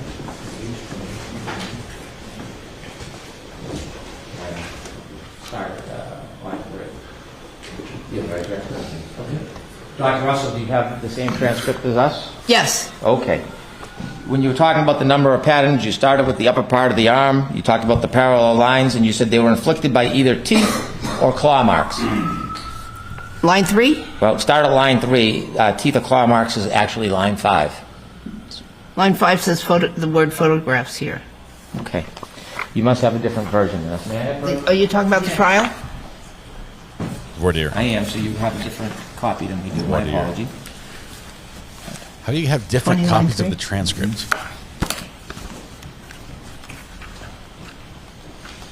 Why are the transcripts different? Is anyone else concerned about that? No, I'm going to have to show my copy only because there's different versions of the transcript going around. All right, And it's not going to reconcile. What I have that Mr. McDermott copied on the trial transcript is what you just read from page 20, starting at line 3. And that's what we have, but it's not the copy that Dr. Russell has. So if the court would allow me, I'll show her my transcript. All right, I thought Mr. McDermott's copy went to Dr. Russell. Okay. Sure, go ahead, Sherry. If I may, I believe one copy has the sidebars and one copy does not. Okay. That's what I think. Oh, okay. Do One we has have a second sidebars. copy of this trial transcript that I can give her? They gave her the sidebar copy.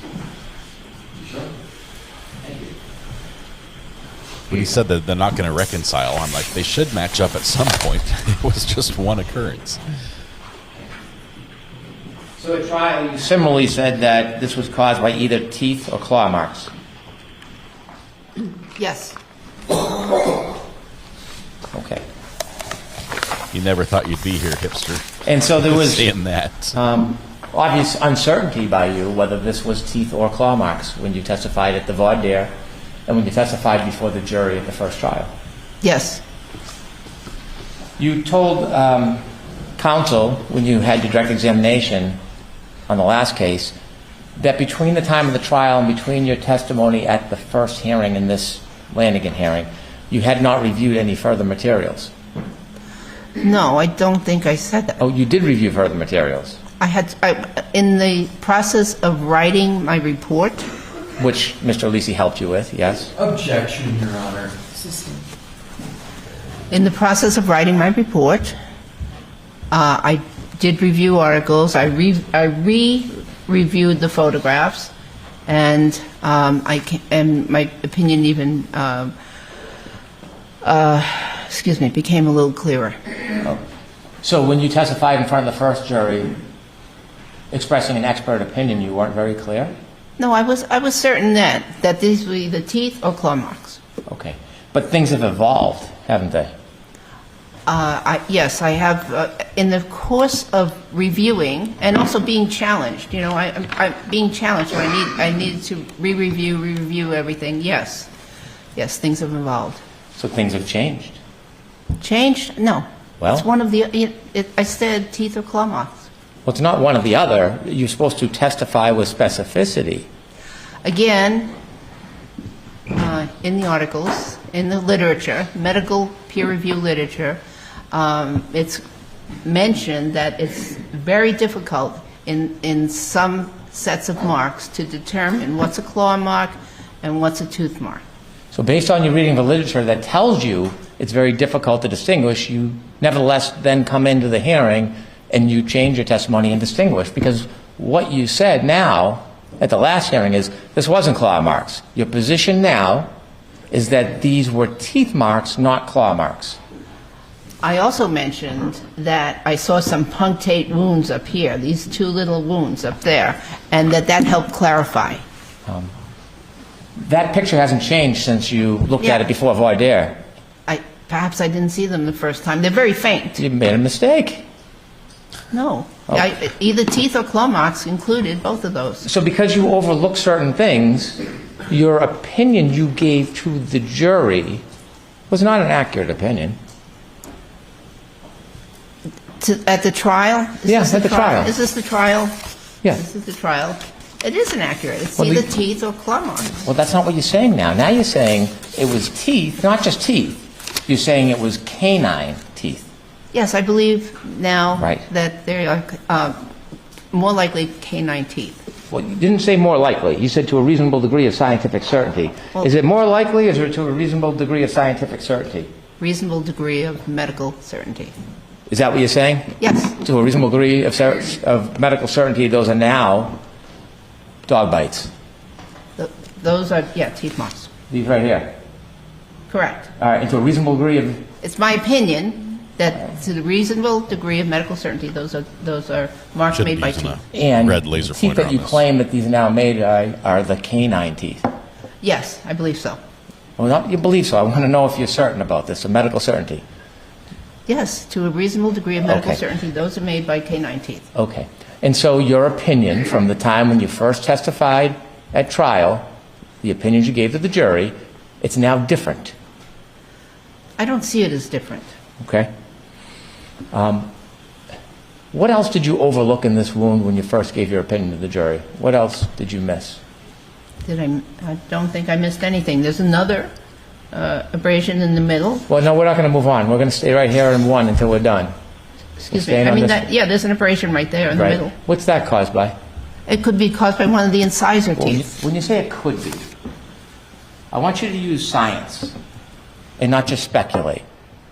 How many incisors are on the top row of a healthy dog? 6. And the bottom? 6. Okay. And if a dog has healthy incisors that are not irregular, that are even, you know it's not going to have one incisor leaving a scratch and the other one's leaving no mark. No, I disagree with that. It's very possible. Skin is very elastic. And teeth are not always the exact same height and have the exact same configuration. And if they're irregular, one's bigger or missing or there's a gap, it could leave an irregular mark. Could. It could. But you don't know that. You don't know anything about the dog that is claimed to have caused this wound, do you? I don't know about his specific teeth, no. And do you know whether there's any irregularities in Chloe's teeth that would cause this irregular scratch by the incisor in the middle and leave out any other marks? No, Even because if they there got were rid of the no dog. irregularities, the fact that skin is elastic and that that it could mean that not all teeth made contact. Do you know anything about Chloe's incisors on the top and whether there's any irregularities or missing incisors? Do you know? I don't know. Would it help you to know that? It'd be nice to know, but When you say I don't nice, need when you say nice, is that a medical term of yes, it would be helpful to know that? it could be helpful. And so when we look at wound number 1 that you now say is a bite mark, not a scratch mark, caused by canines, how many canines do you think caused these 2 linear lines? I believe that those are caused by 2 canine teeth. Okay. So did the canines teeth start at the top and work their way down, or did they start at the here and work their way up? I can't say. Well, wouldn't you, if you're going to say the canine teeth, wouldn't you want to look at the wound and see where the puncture starts and then where it tears from? Wouldn't you want to know that? You know, excuse me, there is no puncture. There is no puncture in this wound. Right. And when a dog bites, the bottom jaw with the canines grabs and anchors, and then the top pulls and tears. That's how a dog bite works, isn't it? Sometimes, if both the upper jaw and the lower jaw actually make contact, but not always do both jaws make contact. It's a third-prong lever, a jaw, the way it works. It traps and pulls, yes? If there's contact, yes. Right. And so with both jaws. Most animals don't just Congratulations bite on with their 24 top teeth and drag. It happens quite a bit. What happens with frogs, right? There's I don't know anything pull in about the area. frogs. It doesn't Sorry. happen with dogs. Dogs bite and pull. They try, but they don't always contact with their lower jaw. Did you look at the underside of Mr. O'Keefe's arm to see if there was any punctures or abrasions as an anchor that would allow the top canines to pull on this? I did. Yep. And what'd you see? I didn't see them. And so what would have had to happen in your version of events is that the dog would have had to not create a puncture, but just scrape with its top 2 canines and not anchor into anything else. And that happens often. And you can't tell whether the canine started here or started here. That's correct. I'm not Right. sure. Well, here is not a puncture, but it's a rounder wound. We're still on wound number 1. The right linear abrasion, it's wider and rounder, isn't it? It appears to be. Okay. And this is a little more narrow up here than it is down here. Correct. Right? But there's no way the canines from the top mouth could have started here and worked their way down here. There's no way that could have happened, right? Because this arc would mean that the dog's mouth is backwards. The dog's mouth is backwards if it went this way. Right? I'm not sure I'm understanding what you're saying. You see that this here, 2 teeth, if the dog's canines started here and worked their way down this way, they don't line up. They're not even. It's backwards. It would be an odd configuration. Well, odd, it would be like Ripley's Believe It or Not. The dog would have to have their teeth the opposite way. He preps that line. I could Practices see it how in the that could mirror. happen. Really? Yeah. Okay. And these 2 scratches, there is no puncture, you say. You don't know what direction it's going in. There's no anchor on the bottom. But yet, your opinion is that these are dog bites? I believe they are, yes. Based on just simply looking at them, and you've seen something before in your experience that makes you think it looks similar. Again, based on my 30 years of experience. But you don't have any comparative sample or any type of model where you're looking at this and matching up particular points of interest with specificity, like a fingerprint, a swirl, or a whirl. You're not looking at this and saying, well, this is endemic of a dog bite or a canine. There's nothing about this that is particular or specific. The pattern is fairly specific. It's highly specific, actually. This pattern here The can only pattern be of caused by the whole configuration, the whole arm. Let's start with this one, though. Yeah, There's but you have nothing- to take things in context. We're going to go through all of them, then we can talk about all of them in context together. Because I know what you said at the last hearing, but I'm talking about these. There's nothing about these that are particular or specific or endemic to a dog bite, is there? If the arm only had those two Right? abrasions, Uh-huh. yes, it would be extremely difficult to say that those were a dog. Well, it's not difficult. There would be no objective evidence that it was a dog bite. It wouldn't just be difficult. It wouldn't be accurate. There's nothing about these that suggests dog bite. There's no puncture. The abrasions consistent here. They're different. There's a Objection, Your Honor. Part of you shouting objection adds to the overlay. What would you like to so do? When you start to stand and say object, that's fine. Dr. Russell, you finish your answer, and Mr. I'm bad? Brennan, wait until she finishes her answer before your next question. I'd like to see the court time on it. Whoa. Mr. Brennan has a beef. He has a beef with the objection. Combative? Oh my goodness, look at, they got right up at each other's face. Wow. The judge is going to have to separate these two, I think. They are not happy. Whoa. Whoa. Apparently, on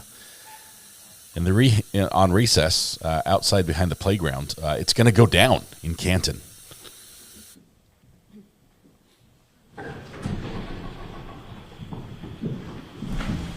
That was a spicy objection, which the judge objected to. It's okay. I'm going to see counsel at sidebar for a minute. Oh. The judge made a decision. She's going to make some rules. Those rules, going forward, I think we're going to see a different behavior from during the objections. I think that's what she's ruling on. The objections are the problem. She's sustained one, maybe possibly two form of the question type objections. But everything else, she's pretty much just on her trademark, I'll allow it. He's arrogant, but he's good. He's very good. I would hate to be cross-examined by this guy or direct question. It would be brutal. He's a very, very good prosecutor. First of all, he knows the facts. He's trying here to do a couple things. He's trying to get the witness to get tripped up to say something she doesn't mean, or later she'll have to explain or cover up or remedy. He knows everything she said before, and so he's throwing that against her. And then when they go forward, they'll have all of this in addition to use against her. So he wants her to use different terminology, different ways to explain it, to get like a different set of answers they can draw on if she does move forward as a witness, an expert witness, which I think she will in this case. Then when it comes to trial, he'll also have this hearing, which is like, isn't it true that at a pretrial hearing, you gave a different answer to this? And she has to be consistent all the way through. And throwing her off is the best way at getting that done. This is next level lawyering. This is the top.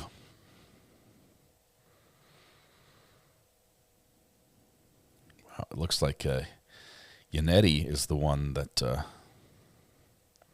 has his arms folded, defensive posture. Judge laying down the law.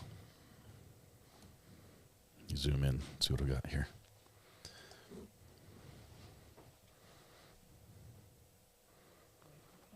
I'm pretty sure she said you're just going to have to ask it differently.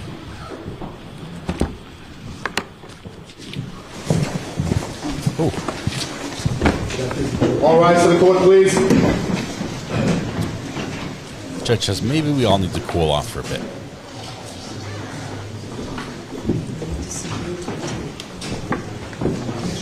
I don't see how she can not allow her testimony at trial. I realize she gave restricted testimony at the previous trial, that it was she wasn't allowed to testify about everything.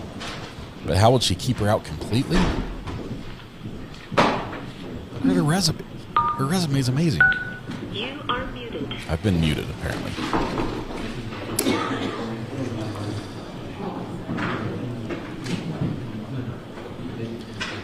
Amber, thanks for the reminder. We do have court watchers of all ages here with us, so please be mindful of that with your comments. We may not agree. As a matter of fact, I think we probably have people on both sides of the aisle here when it comes to this particular case and who may be at fault, which is great. We love it. But let's please be respectful to each other.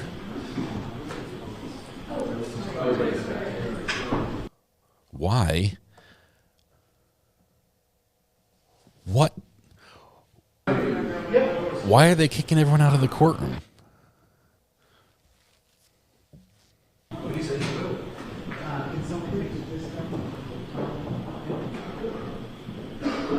That is nuts.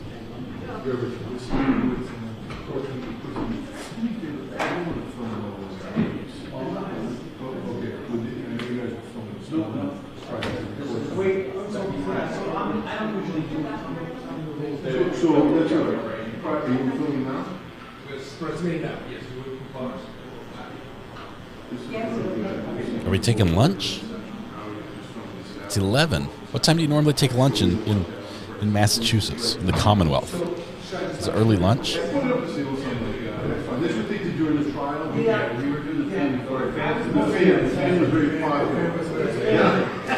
It's...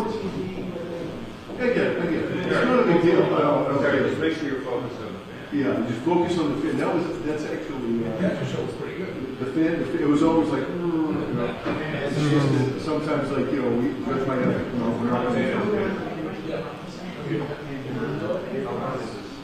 probably 15 minutes.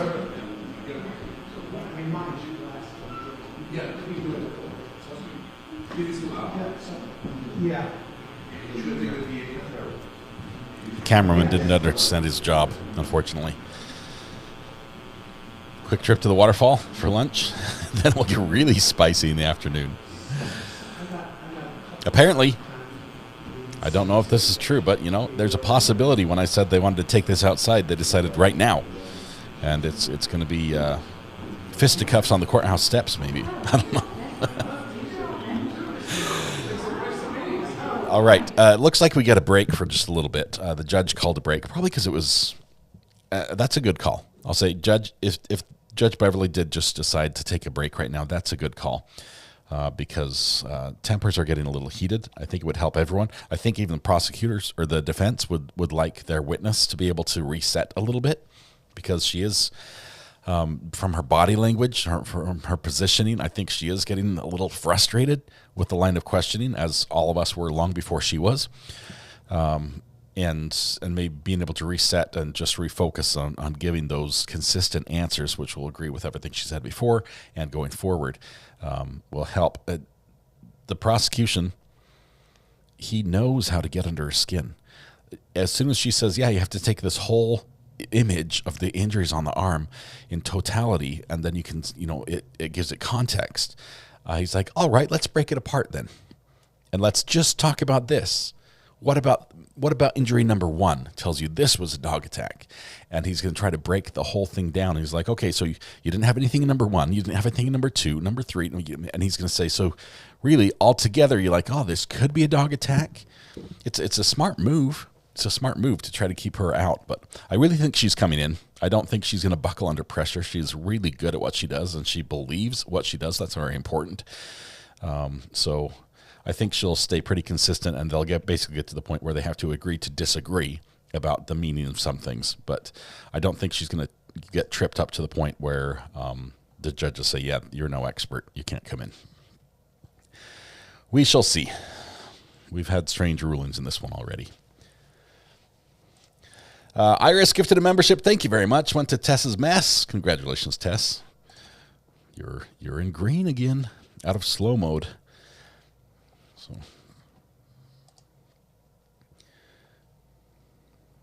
let's see. He can and possibly is standing, but currently he also has a stand-up desk, sit-down chair, so he can be doing the half-sit, half-stand, the gaming pad. I don't have the foot pad, but I am standing right now. I can walk around, which is not very effective. But I do have a chair right here as well, so I have to drop the desk down a little bit. Aimed for Ashley, and I found Tessa's mess. You're welcome, Tess. Let's all target Ashley. Iris, thank you. Thanks for sharing. It's assuming Bev makes a reasonable decision. Don, a couple people have said Judge Bev really looks to be on the side of the prosecutors, and if you just look at her rulings as maybe if it was a fight card and had a boxing match, she definitely tends to count the scores, the punches that the prosecution throws a little more generously than those thrown by the defense. But at the same time, she has to be careful, because if she goes too far one way or another, or completely just disregard something that she should rule on, and it's impactful on the case, it's just appeal. It's a free get out of jail free, start over card, and she doesn't want that either. So I think she is trying to be fair. Prosecutor is not trying to be nice. I'm trying to work with.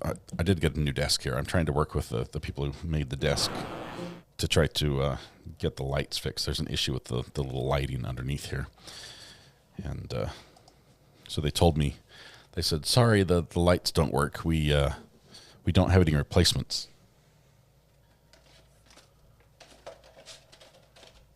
So they sent me a link on Amazon and said, "But you can buy this one. These are the lights." So I went to Amazon and I bought them, and they're completely different and they're crap. I'm like, okay, so I bought the ones you told me, and they don't work. And they're like, "Oh, sorry. What about a 20% discount on the desk?" I'm like, "What about just send me a desk that works?" So we'll see where it goes. I wanted the lights. I'm all about the lights. I mean, the lights. Look, I'm all about the colored lights. Anyway, can we court hop while we wait for them to come back? Does anyone have a time frame? Is it a 15-minute or a 30-minute on the breaks?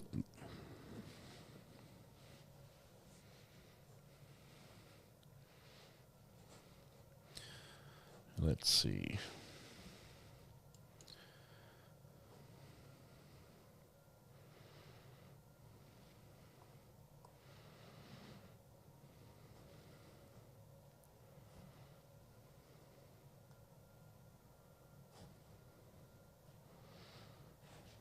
See, Judge Middleton's up.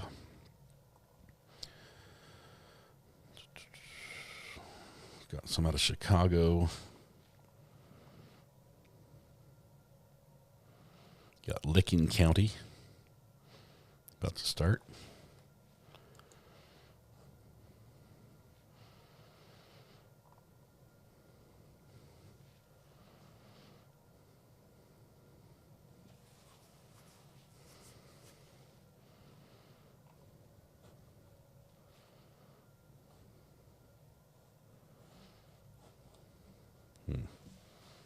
Let me check the time frame on the break. If a case is successfully appealed due to a judge making any sort of error or problem with their rulings, does the judge get any repercussion? Not directly, although the judge would pretty much have to do something pretty serious to be reprimanded, maybe by the Supreme Court. But if the judge just makes what would be considered an honest mistake, or they made a ruling that was overturned, it's not like they get like a demerit on their name. In the court of public opinion, which does matter every time a judge goes up for retention on a retention election, that if you mess up too many times, the public might know and they might vote you out. But it's not like they get docked pay or something like that, fined by the referees. That would be very different if they did.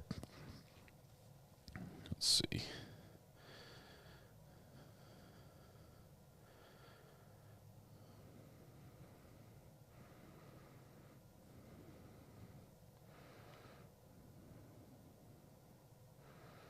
Just checking on if we have a time frame on the break.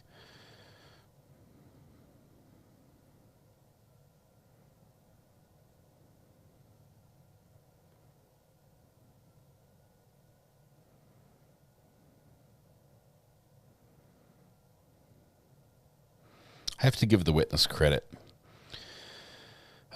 Dr. Russell is not taking the bait, because I don't think the prosecutor would allow it to slide if she really threw a jab and threw a remark back, like one of those gotcha one-liners.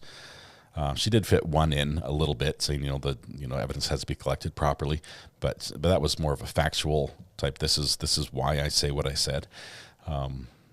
She hasn't responded to his level on the questions. He's had the snark, he's had the sarcasm, he's had the "oh really, wow, oh," and so that's your opinion type. He's had that level of comment, and she's been. Look. Got the fan. Got the fan.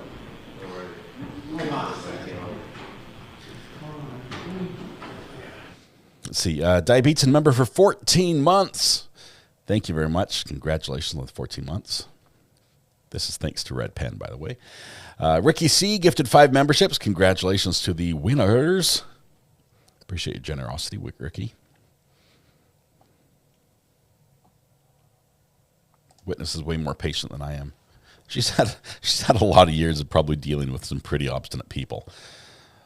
Not everyone who comes into the emergency room is necessarily the easiest to deal with.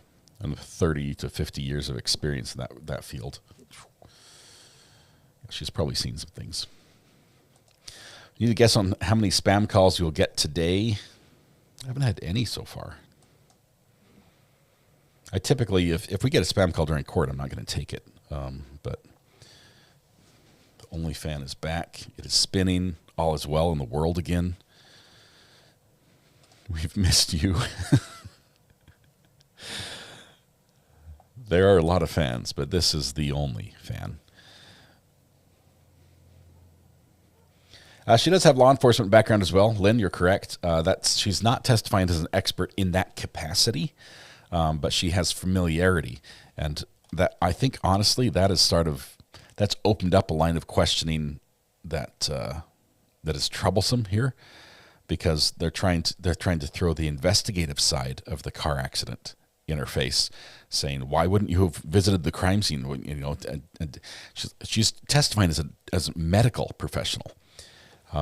My doctor has never said, "Hey, take me to the playground where you fell and bumped your head. I want to see exactly what happened." They can pretty much just treat the wound itself. The fan is still spinning in a summer counterclockwise direction. I think it's hemispherically aligned, is what we have. Because if it was spinning the wrong direction, wouldn't it be counterproductive? Let's see. If it has to be counter the hemispherical rotation. Thus you get increased speed, because you get I don't know, somebody smarter than me to explain that. Which direction should a fan turn, and should it go the opposite direction on the other side of the equator for most efficiency? Maybe the fan is inverted. There's a good idea. It is, after all, in the Commonwealth.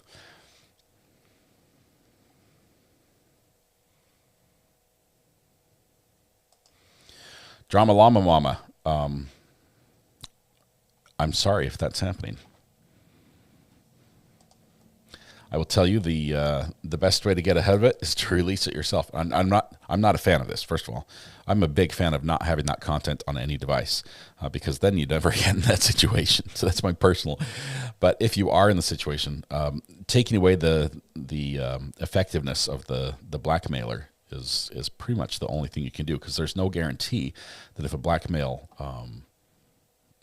threat is paid out, or the demand is paid out, that they then won't make another demand.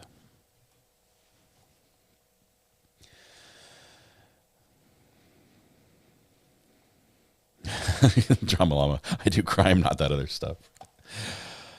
Yeah. You could always respond and say, "Hey, if you release it, OnlyFans will sue you. That sort of basically say, look, you have to pay for that content. I don't recommend that either. This is not legal advice. Please don't take it. Would it surprise you if there was an unproductive fan in Canton? I want someone to answer the question about the fan. Doesn't it depend on the direction of the leaves the fan are positioned? Yes.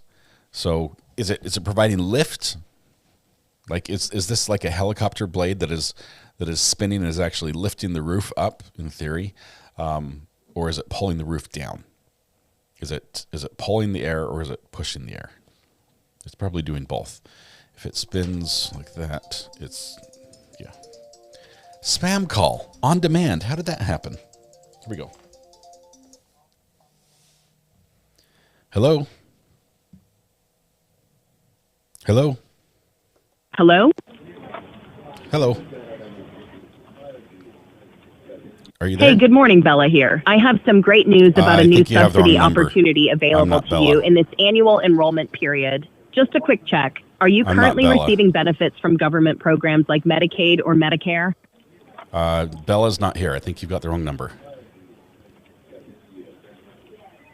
Sure, no problem. We will call you back later. Thank you. That I can be sure. Yep, we have the wrong number, and we will call you back.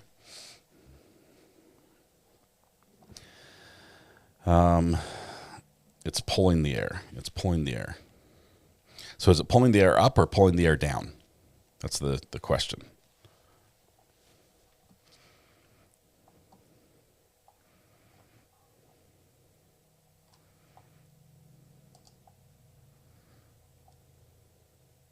Her name is Bella. Oh, I misunderstood.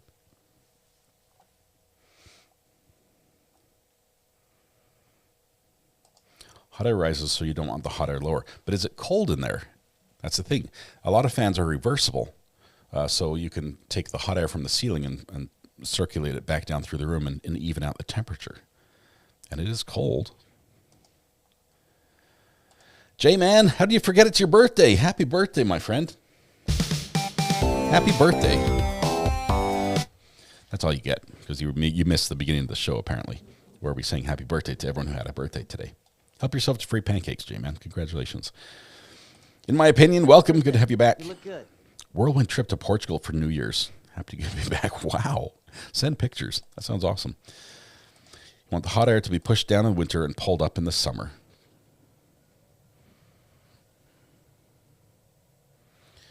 I believe that is the same direction that we had in the summer. So, Greeners, I think you're right.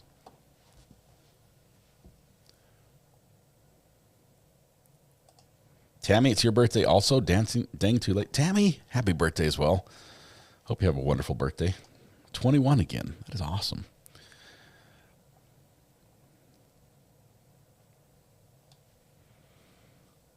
We are just waiting for audio to come back. Debbie says, I have no heat. Boiler isn't working and it's 27 degrees outside. Debbie, oh my goodness. That is terrifying. First of all, do you have someone who's checking on you and who can bring you something? I don't know. Do you have, I don't know, is there any alternative ways to heat the house? I would not say bring a propane heater inside, because that's a quick way to get carbon monoxide poisoning. And blankets are good in a short-term situation, but there's got to be, is there somewhere else you can go, or electric? Electric space heaters are expensive, but it's better than being freezing.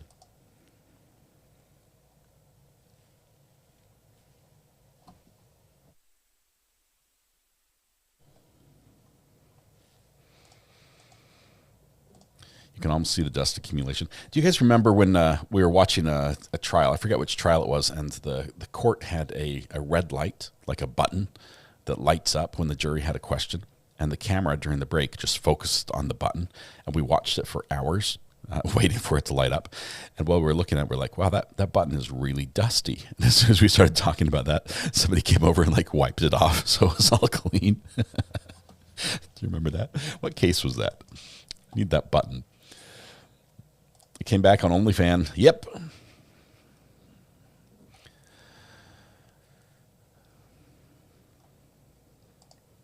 Lynn Taylor, I'm a big fan of the Hot Hands hand warmers and body warmers. I know they sell them at some Walmarts and stuff will have them, but a lot of outdoor shops have them. They're in packs. The body pack ones are the ones you want because they'll stay warm for 18 hours, and you can take one of those and put one in each boot or one in a pocket. And I don't like the ones that have adhesive that you like stick to your body. I think they're too close. They get too hot and they can actually burn you. But they're really good. You just open them and they work, but they're disposable. Once they're done, they're done. So it's an expensive option, but it will get you by in a pinch. I love it for camping outdoors. I throw one or two in my sleeping bag on any winter camp, and I'm as hot as I can handle all night. People do not get to have it their way. My kids are amused. The instructions on them say don't put them. They'll burn you, greeners. They literally they get too hot. You can give yourself a nice little char finish. Walmart's very popular in true crime. It is.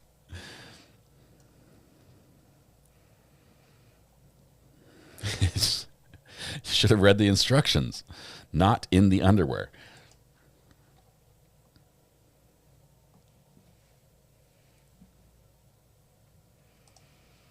And you guys have some crazy weather. I mean, it's cold outside here, but let me just check and see where we're at.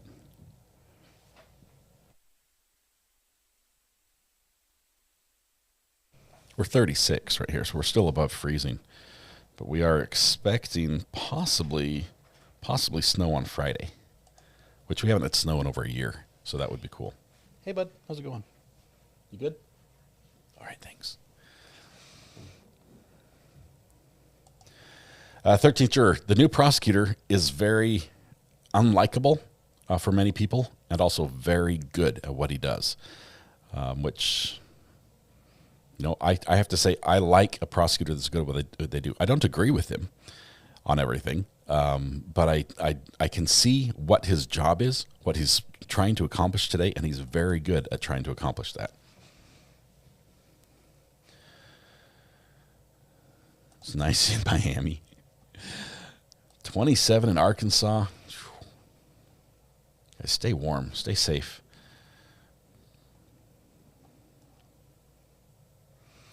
What's for lunch? I'm going to do salad. I'm starting to get back on my salad kick. I'm really enjoying. Here's the deal. I make a really healthy salad, and then I pretty much make up for it with the dressing that I use. So I'll use like Thousand Island or Ranch or Italian dressing, which, it's not a soup, but I like dressing.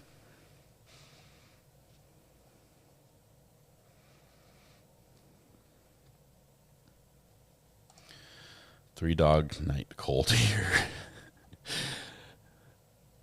It's 24 degrees in Rhode Island. Hey, I have to say, in sending out these letters, where we have stickers, right? We're sending out the stickers. Oh, I forgot to tell you. Where are they? I got the magnets in. So we have stickers and magnets. The stickers are the reflective one, and the magnets are not. The magnets whenever you're ready. The magnets are thin. If you had Exhibit 5, please. They work really well. But they're available on the Sticker Mule link if you need them.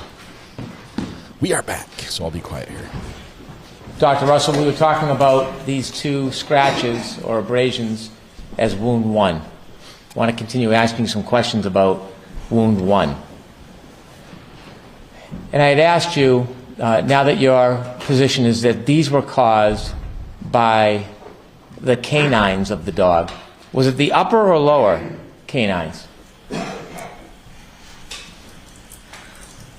I can't tell 100%.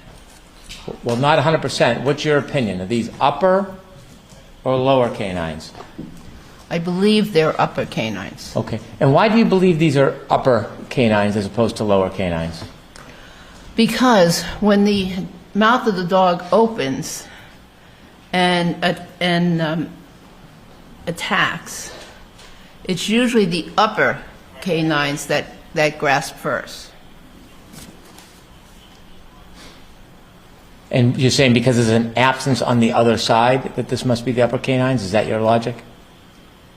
I'm saying because it's usually the uppers that grasp first. There's nothing in methodology or comparative study that would tell you that these are consistent with upper canines. You're just deducing that based on there's only one pattern instead of two? There's nothing that makes it definitive, correct? Well, not just definitive. There's no cues. There's no clues. There's nothing here that says to a person or even an expert that these are caused by canine teeth. Well, the other consideration is if the victim was trying to defend himself, it's the upper canines that would impact first on that surface of the arm. What if the victim was defending himself from a 6,000-pound car? It was biting him viciously on the elbow. That'd be a different type of wound than this? This is not caused by a car. So what evidence do you have that the victim was defending himself, which caused the shape of wounds? Again, it's very common for someone who's under attack to take their arm and flex it in front of them to protect their vital organs, the neck, head, face. So if Mr. O'Keefe is flexing his arm to defend himself, that doesn't answer the question, what identifying feature with specificity in these support any conclusion that it was a canine tooth that caused either of them? Well, first, in general, it's the canine teeth that are going to impact because they are much longer than the incisor teeth. Right. The question I have is, look at these two scratches here. What objective evidence do you have based on methodology, comparative analysis, what evidence do you have that either of these were caused by a dog tooth, a canine? Again, the methodology is that I looked at the overall pattern of the wounds on the arm, not just those two wounds up by the shoulder, but the overall pattern. So your testimony is, if I look at everything together, I can have an opinion. If I look at this separately, it means nothing. If I look at it separately, I cannot be as definitive, correct? Well, not as definitive. I'm asking you for an opinion. You don't have any evidence that this has any relation to a dog bite. Without looking at the whole arm and giving that general opinion we'll get to, you have nothing as far as facts or comparative analysis or studies that would say that this was caused by canines on a dog, do you? It's consistent with two canine teeth. There's a distance between those parallel marks. Did you measure the distance between where this begins or ends, because you don't know, and this begins or ends? I would have loved to, but... If I could just finish, I'm sorry. Did you measure the distance between this and this and this and this? I could not measure it because there's no ruler in that picture. You know that when a dog bites, the canines don't move. Unlike paws that might open or close, the teeth stay the same distance apart, don't they? Correct. There's nothing that you know of in any dog science that canines, when they bite, they open or close, they get wider or more narrow. They're always the same distance, right? With it, for that dog, yes. Right, that dog. Assuming that they're healthy teeth, yes. Okay. And you don't know if they're healthy teeth or not because you never looked at Chloe? Correct. Okay. And you're not saying there's any punctures anywhere in here, are you? I don't see a definitive puncture. Well, do you see a puncture that's not definitive? At the very lower aspect of the photo, this area is not well defined. So you're saying this is possibly a puncture? I can't rule it out by that photograph. Well, couldn't you rule it out through other analysis and evidence? Couldn't you rule it out, as we just spoke about, because if this was the puncture, that means the bite is going this way. And if it's going this way, the arc is in the total opposite direction. Couldn't you rule it out just on that? I couldn't rule it out, but it certainly makes sense that it would not, that the punctures would not be down below. Well, not does it not make sense. It makes no sense that it would go this way. It wouldn't be going up if the dog has an arc going this way. The arc would have to be this way.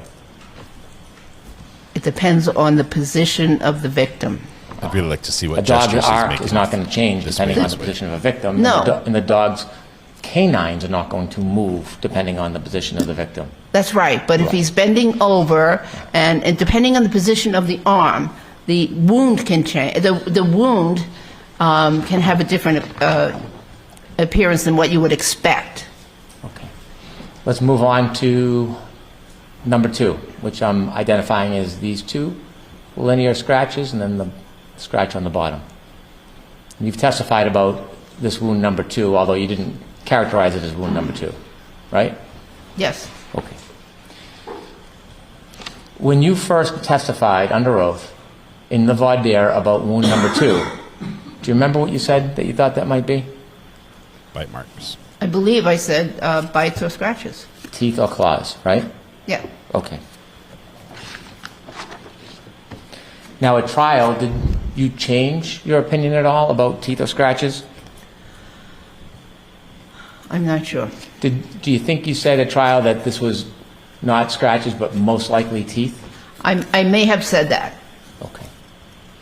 And then you testified at this hearing, didn't you? Yes. And now definitively you're saying this wasn't scratches at all, it was teeth.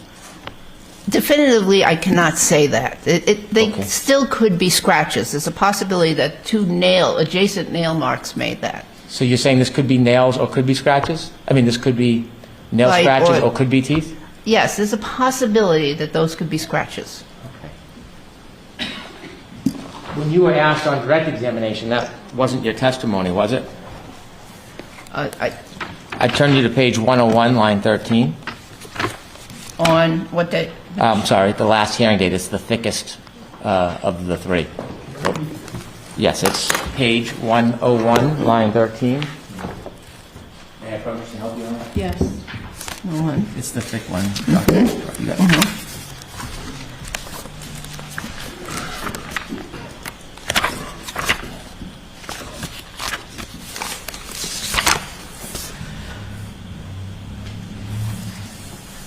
Okay. Okay.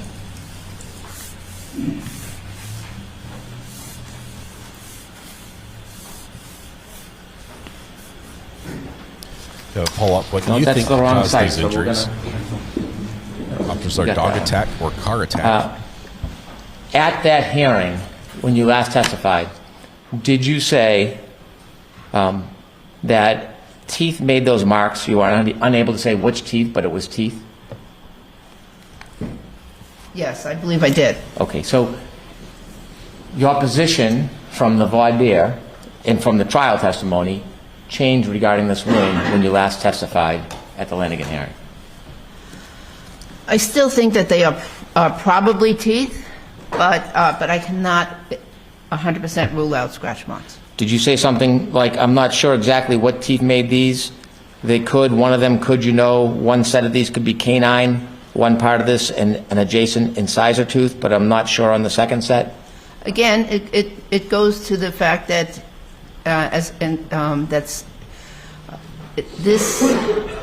the wounds are not very specific for differentiating between between teeth and claw marks. However, it's in the setting of a pattern, one can get a whole lot more information, and that is supported by the articles. So getting back to wound number 2, when you described this for Mr. Alisi, he suggested to you, so even though you may not be able to identify the specific aspect of the dog dentition, you're able to identify this is from some aspect of dog dentition. Is that what you're saying? And you said yes. So you were saying at the last hearing, this is from dog dentition. Mm-hmm. Dog dentition is different than toenail marks. Paw marks, yeah. So your testimony that you offered the jury in this case was different in regards to wound 2 than the testimony you offered the court at the first part of this hearing. The jury? Yeah, the jury. When you testified at trial, you said it was claw marks or teeth. Uh-huh. You said at the last hearing this was dentition, teeth. So the opinion has now changed. I think for the most, I'm sorry if maybe I made a mistake. No, I don't think so. I think your opinion has changed. You said this was either claw marks or tooth marks. You weren't sure. There was uncertainty at trial. At the Lanigan hearing, when you were asked by Mr. Alisi, he asked you specifically if this was dentition, and you said it was. Objection, Your Honor. Okay, so ask the question differently without the commentary. You're saying now this is not scrape claw marks or toenail marks. This is by teeth, dentition. I actually think it could be either. Okay. Now, would you agree that is different than what you said the first time you testified at this hearing? It sounds like it. So you've gone back and forth kind of a little bit. It's not a definite. It's not in and of itself. That set of abrasions is not definitive. Well, you didn't offer the jury the opinion that they weren't definitive or that you had confusion, did you? I'm getting a little confused because at the jury, you told me that I said it was one or the other. Right. And then you changed to it was dentition, and now you're back to claws or teeth? I think it's still teeth, but yeah, I can't rule out the claws. Okay. And because you have no comparative standard, you don't have a standard in the industry where you can look at this and say it has 6 points of contact or 6 features of similarity. You don't have anything like that. You're simply relying on your personal empirical experience. Well, no, I also saw these 2 punctures, the punctate wounds right there. Okay. And that made me think that it was more teeth than claw marks. This here you're describing as punctate? Punctate, yeah. Now, you never got the Everybody be benefit nice. of seeing Mr. O'Keefe, did you? Don't be nice. We're all friends Personally, here. no. We can disagree.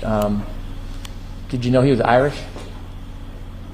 Light skin? Makes sense with that name. Freckles, moles. Look at these. They're all over his body. You don't think the dog was puncturing up all over here, did you? No. Right. So these are the same. These little things, these skin blemishes, same as these all over the body. Oh, you're a doctor? There's no question. Do you think that You're a doctor, what so you're went for a describing jab. as dog puncture wounds, you could be mistaken for just his skin and the different types of marks on his skin, like freckles or moles? I don't believe so, particularly since they're right where those wounds are, the abrasions are. Well, wouldn't the skin blemishes be there before any abrasions? I haven't seen a picture of him before this incident. Right. Okay. So to get back to, we're now at, this is either a dog bite or it's a scratch. What is it about the top 2 that tell you it's a dog bite? Would you rephrase that? Or, I mean, would you say it again? You're saying these are either dog bites or scratches. That's what you're saying. You're not sure which one, but it's definitely a dog. That's your position. Yes. Okay. What about these 2 are telling you that this is a dog bite? I think I said it already previously, that they're parallel. They're parallel lines that seem to have these punctate lesions associated with them. And they're in and around the other lesions I believe are dog bites. When a dog punctures and pulls, there's not an island of skin and then it goes back to the pole. The puncture starts at the pole and then it goes to the bottom, doesn't it? There are no complete puncture wounds on this arm. Well, you just cited puncture wound as the reason why you think this was a dog bite. You said these aren't these are not a skin condition, rather they're puncture wounds, and that was the basis for saying these are bites. If you don't know if these are puncture wounds or not, how can you say these are dog bite?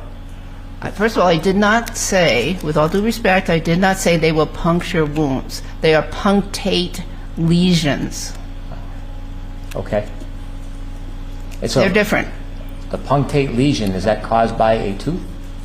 Yes, I believe it is. And you know when a dog punctures, it then tears and pulls? Only if they penetrate the skin. They have to penetrate in order to pull. Okay. And to create a laceration and pull. And a puncture is not a penetration? A puncture is. A punctate lesion is not.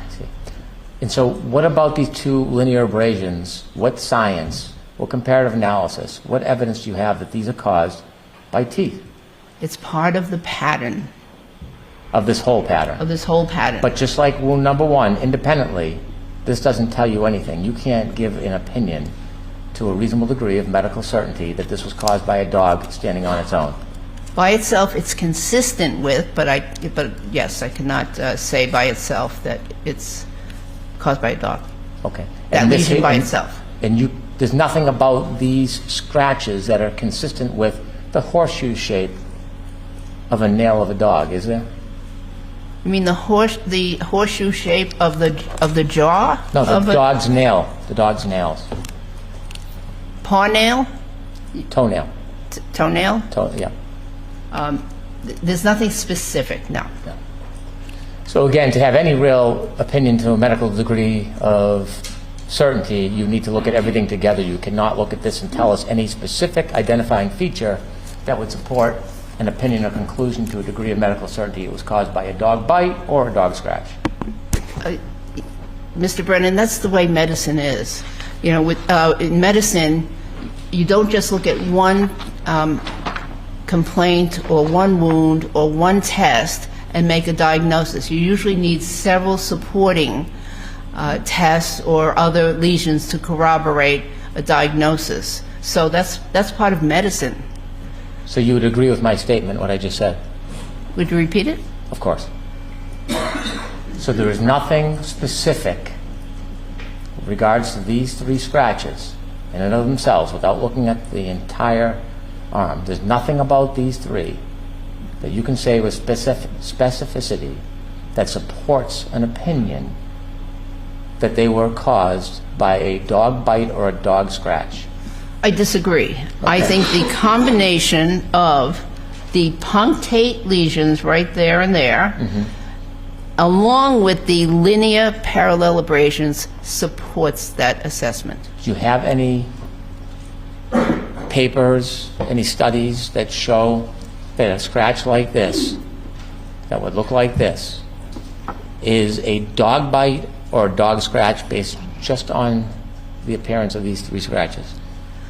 Just on the appearance, no. Usually the studies that I've read have pictures of multiple lesions, and in those pictures of multiple lesions there may be lesions like this, individual lesions. I'm getting a ton of text from people on pictures of their dog bite that is very similar to this one. Dog bites or dog scratches, so UPS drivers, specific about dog them owners, German Shepherd that bites. can lead you to a reasonable conclusion, to a reasonable degree of medical certainty that these were caused by a dog. Putting aside the whole panoply of scratches, these here, what about them is unique and distinct?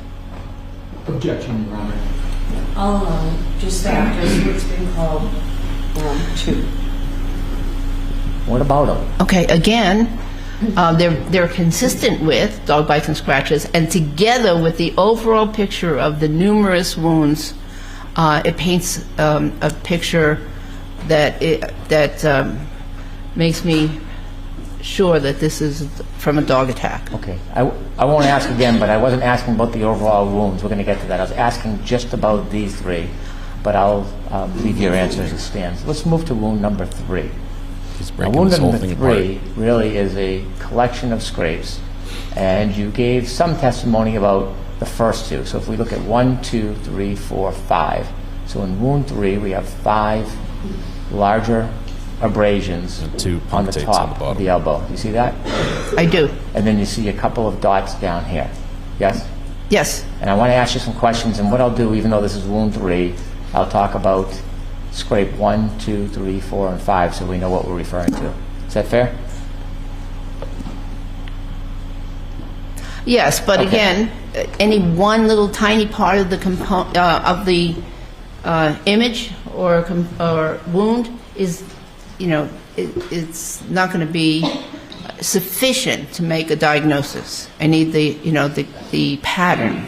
You never recognized that in your voir dire testimony or in your trial testimony before the jury, that you needed the collection of all abrasions to have an opinion. Instead, isn't it fair to say that you were talking about individual wounds as if they stood on their own? I believe Objection, that. Your Honor. Can you answer that? I'm going to. That is unfair. That's incorrect. It wasn't until Mr. Alisi directed you that you started talking about dog attack and collection of wounds as a whole. That is incorrect. Okay. So looking at these wounds, wound number 3, and I know it may be a series of wounds, it might not be one wound in your opinion, but let's talk about this collection of abrasions, okay? Do you remember in the voir dire talking about this collection of abrasions and you were saying they were consistent with teeth or claw marks? Okay. Is that what you said at the voir dire? I'd have to look again. Okay. Well, why don't we look at page 38, line 13? Mine is gone. I don't have a voir dire. Okay. We'll have to get you one. Everybody's got different copies of the transcript. Yes. One has the voir dire. Thank you. One Thank you has the very sidebars. One is the truncated version with Yes, it's 48, just the... line 13. What page? 48 That on one's 13. not right either. Nope, you got the wrong one. No. Okay. Well, Nope. let me withdraw that question. And move on. Did you testify previously that these are consistent with teeth or claw marks? Did I testify when? Previously. Possibly, yes. Okay. And do you have a different opinion today whether these are teeth or claw marks? No. So you think that these could either be teeth or claw marks? I think they're more likely teeth marks. Which one of these 5 do you think are teeth marks? All of them. You think all 3 are teeth marks? Do you think a dog bit Mr. O'Keefe and inflicted these at the same time or different times?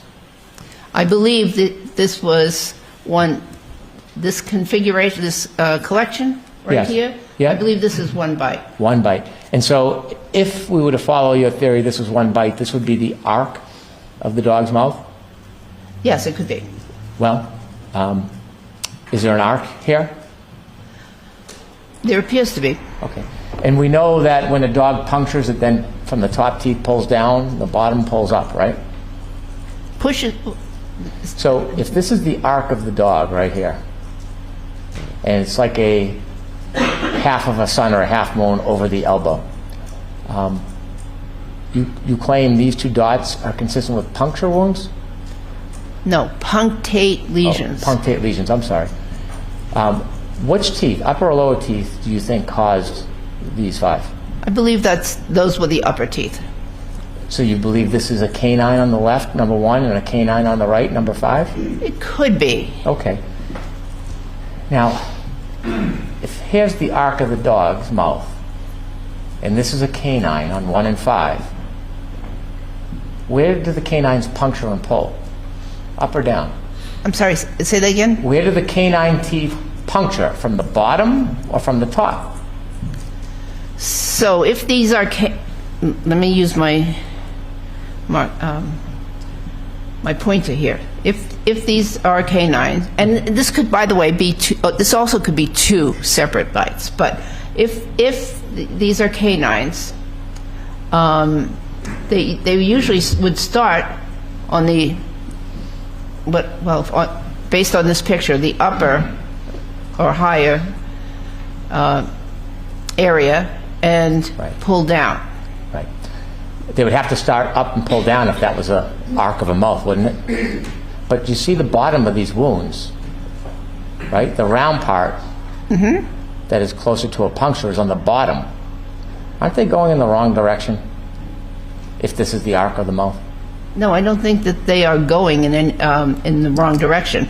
You have to keep in mind that presumably Mr. O'Keefe was not standing there and letting the dog just chew on his arm. Okay, that there's relative how do you know that? movement. How do you know that? No, but she's not finishing her answer, Your Honor. The question's allowed. How do you know what he was doing? Because it's normal human behavior that if you're... He's shaking his head.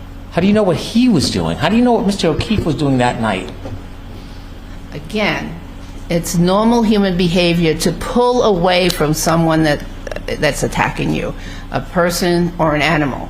That's normal human behavior. If he was still throughout this whole attack, I would be looking for a different set of wounds. You're speculating about all of these comments about what he was doing and not doing. You have no idea what he was doing, do you? I'm just Objection, Your Honor. Your question? Can you answer that question, Doctor? You're speculating? I'm basing it on normal human behavior. And so you would disagree with me that if these were dog bites, the part that's thicker, that is more similar, although not a puncture, would start at the bottom and work up, meaning the dog's head was over here on the top. You disagree with me about that? Do I disagree? Yes. Yeah, I believe that that's Okay. incorrect. Okay. And if these are canines, did you measure the distance between the canines? Again, there's no ruler, but the other thing is we don't know what position his elbow was in at the time of this. So it could be, although it looks like it's a larger, a larger configuration than a normal canine distance, intercanine distance. That's what you're referring to, the intercanine distance. If his arm was flexed, that distance would be shorter. So you cannot make any assessment based on this picture. Do you notice the differences between the left mark and the right mark are a greater distance than wound number 1, where you said that it was 2 canines that caused these linear abrasions?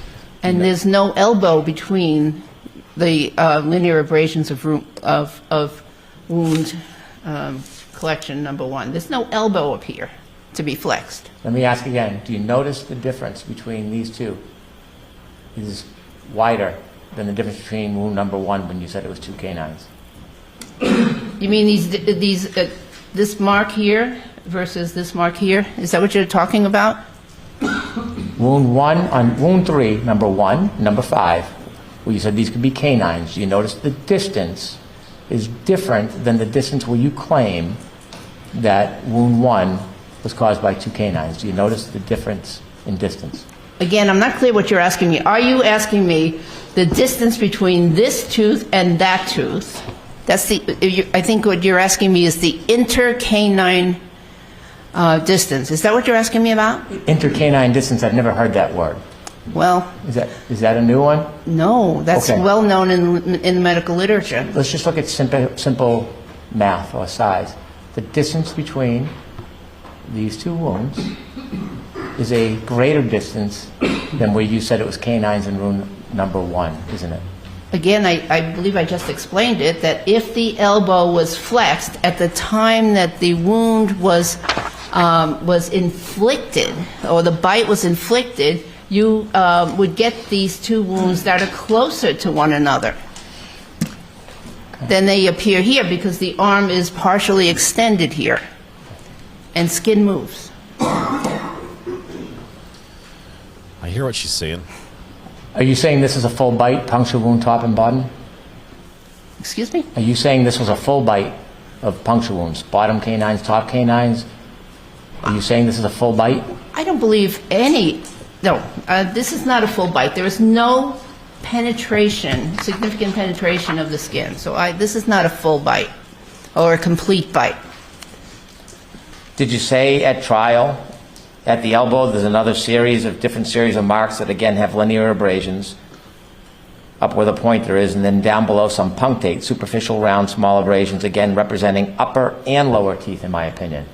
Was that your opinion at trial, that this represented upper and lower teeth? Yes. And these lower teeth, what teeth were these? What teeth? Yeah. I don't know. Were they the canines? Could be a canine, could be incisors. Okay. There we go. Thank you. And so your opinion at trial is these 4 could all be canines? Which 4? 1, 2, and then the 2 punctures, or punctate. That is a possibility. It is actually, and I think I said this too, that this could actually be a configuration of 2 separate bites, where you have canine, puncture wound, punctate lesion from so upper canines, lower canines. And then this could be a separate one. Just can't tell. There's not enough specificity in this configuration of wound. And you have nothing to compare it to either. He's going to go through the entire injury, everything on the arm. Do you see the distance is different between what you said is a four-set upper and lower canine and this one here, this canine? Do you see the obvious difference? With all due respect, Mr. Brennan, again, the elbow moves, so the skin moves. The skin overlying the elbow moves, and we don't know the configuration that this arm was in at the time those wounds were inflicted. You could not make a generalization. I'm going to ask you one more time. You don't have to answer. Do you see the obvious distance between wound 1 and 3 where you say that it was the canines? Do you see that? Objection, Your Honor. So I'm going to strike the pad that says you don't need to answer. Can you answer that question, please, Doctor? And then we'll move on, Mr. Brennan. Whoa. I see the difference, but I understand the difference. Okay. If these were canine wounds, they can't be claw wounds, right? Yes. And based on your knowledge and study and whatever you're relying on, you have no way of telling if this is canines or a claw. Not 100%, correct? Not even 100%. You don't have an opinion to a reasonable degree of medical certainty whether it's canines or claws, do you? I believe those are canines. Okay. Did you testify at the Lanigan hearing when Mr. Alisi was asking you questions? Did you observe any claw marks with regard to the injuries, and you said it's possible? Possible, yes. How can you give an opinion to a reasonable degree of medical certainty it was canines, and in the same breath and statement say, well, it's possibly claw wounds as well? Objection, Your Honor. Well, I'm going to allow it. My opinion about reasonable degree of medical certainty is about the whole arm, the configuration, the pattern of the whole arm, and not any one individual wound. Okay. Wound 4 up here. What do you think this might be? I don't know. I'm not certain. Well, I mean, in the totality of a dog attack, it has to be something related to a dog because we don't know that it was there before. It had to have been something. Right? It's probably related to the dog, yes. Well, you don't think he just had this independent wound and then all these came from the dog attack and this one just happened to be hanging out waiting for them? That's correct. I don't think that he has a separate wound. You don't think this one maybe was caused by the broken shards of glass from the taillight during an alleged collision, but the other ones were from something totally different, do you? No, because it has an orientation about it. It's oriented, again, in a somewhat vertical orientation, similar to many of these other sets of wounds. I don't know what that means. It has a vertical orientation. How does that help us understand if this wound existed before or after the so-called dog attack? It has some similarity of pattern. So you think this was caused during the alleged dog attack? Yes. Okay. What caused this wound during the alleged dog attack? I don't know. Is that because there's no methodology or comparative standards, so you can't compare it to anything? No, this because there's not enough specificity in that one particular wound all by itself. What are the options? How could it have been caused during this dog attack? By a tooth, okay, or claw, most likely. Could it have been caused by the ground? I doubt it, considering that, again, it's oriented in a similar fashion to the rest of the lesions. Okay. When you read the background facts of this case, well, let me ask you, if a dog attacks an arm, it's going to create force on the arm, wouldn't it? It depends on how much penetration. Yes, it depends on how strong the bite is, how much penetration. It gets through the clothing. Clothing that's on the intervening, between the arm and the dog is going to present a little bit of a buffer. Well, let's talk about the force on the arm. Mm-hmm. If this was a dog attack, as you claim, mm-hmm, that means the teeth and or the claws penetrated that sweater and caused an abrasion on Mr. O'Keefe's arm, correct? Yes. So there had to be an amount of force pulling on the arm to create that friction, which led to the abrasion. Yes? Yes. Okay. Did you know from any of the facts that you reviewed that when Mr. O'Keefe supposedly left the car, he had a glass in his hand with a straw in the glass? I'm aware that there was a glass in his hand. And you're aware when he was found by the side of the road that that glass, the broken part of the glass, was right near him with the straw? I don't know anything about the straw, but yes. Okay. And so if there's a dog attack and somebody's holding a glass, with the straw, they're not likely to continue to hold on to the glass throughout the duration of the attack and then move somewhere else with that glass. I don't know if he was holding on to the glass during the dog attack. Well, hypothetically, assume that the evidence is he supposedly was holding the glass. Wouldn't a dog attack rip that out of his hand? Wouldn't he drop the glass? You know, there are many possibilities here. He could have transferred it to the other hand. Let's look at wound number 5. Do you remember testifying about this? Yes, And you said it looks like an arch? it does to me. Are you saying the arch is on the top or on the bottom? No, I thought the arch was on the bottom. But by bottom, I mean the what we call proximal part of the arm. So here, right here is where I think the arch is. And if this is an arch and these are dog bites, these would be the canines. They could be. However, I can't rule out that this is, because of the curvature of the arm, I can't rule out that this was from a canine and incisor teeth. Well, this is a different angle than here, right?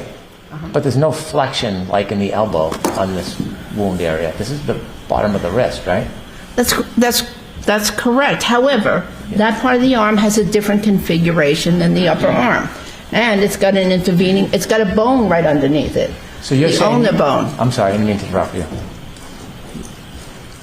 It's got the ulnar bone. So a wound to that area is going to look different than a similarly placed or caused wound to this area, which has a lot of padding underneath it from the soft tissue, subcutaneous tissue, and doesn't have the protuberance of this bone right here. We have a distance problem when we compare these, don't we? We have a what? A distance problem. The distances are different. If these are canines, obviously it's a different dog or something else that caused it, because the distances are clearly different, right? Again, one has to know how wounds occur, and I didn't say that those are definitely 2 canine teeth on the periphery. I'm saying that I believe that this is a combination of canine and incisor teeth.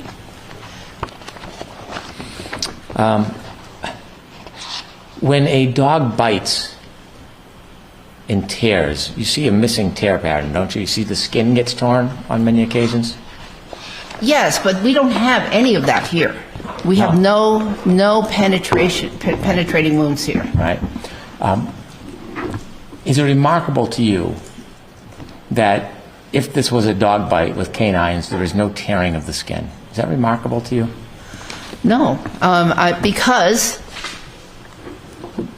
that dog was not able to create the force enough to penetrate the skin through that sweater. Could I have Exhibit 32, please? Picture. Are we allowed to see this one?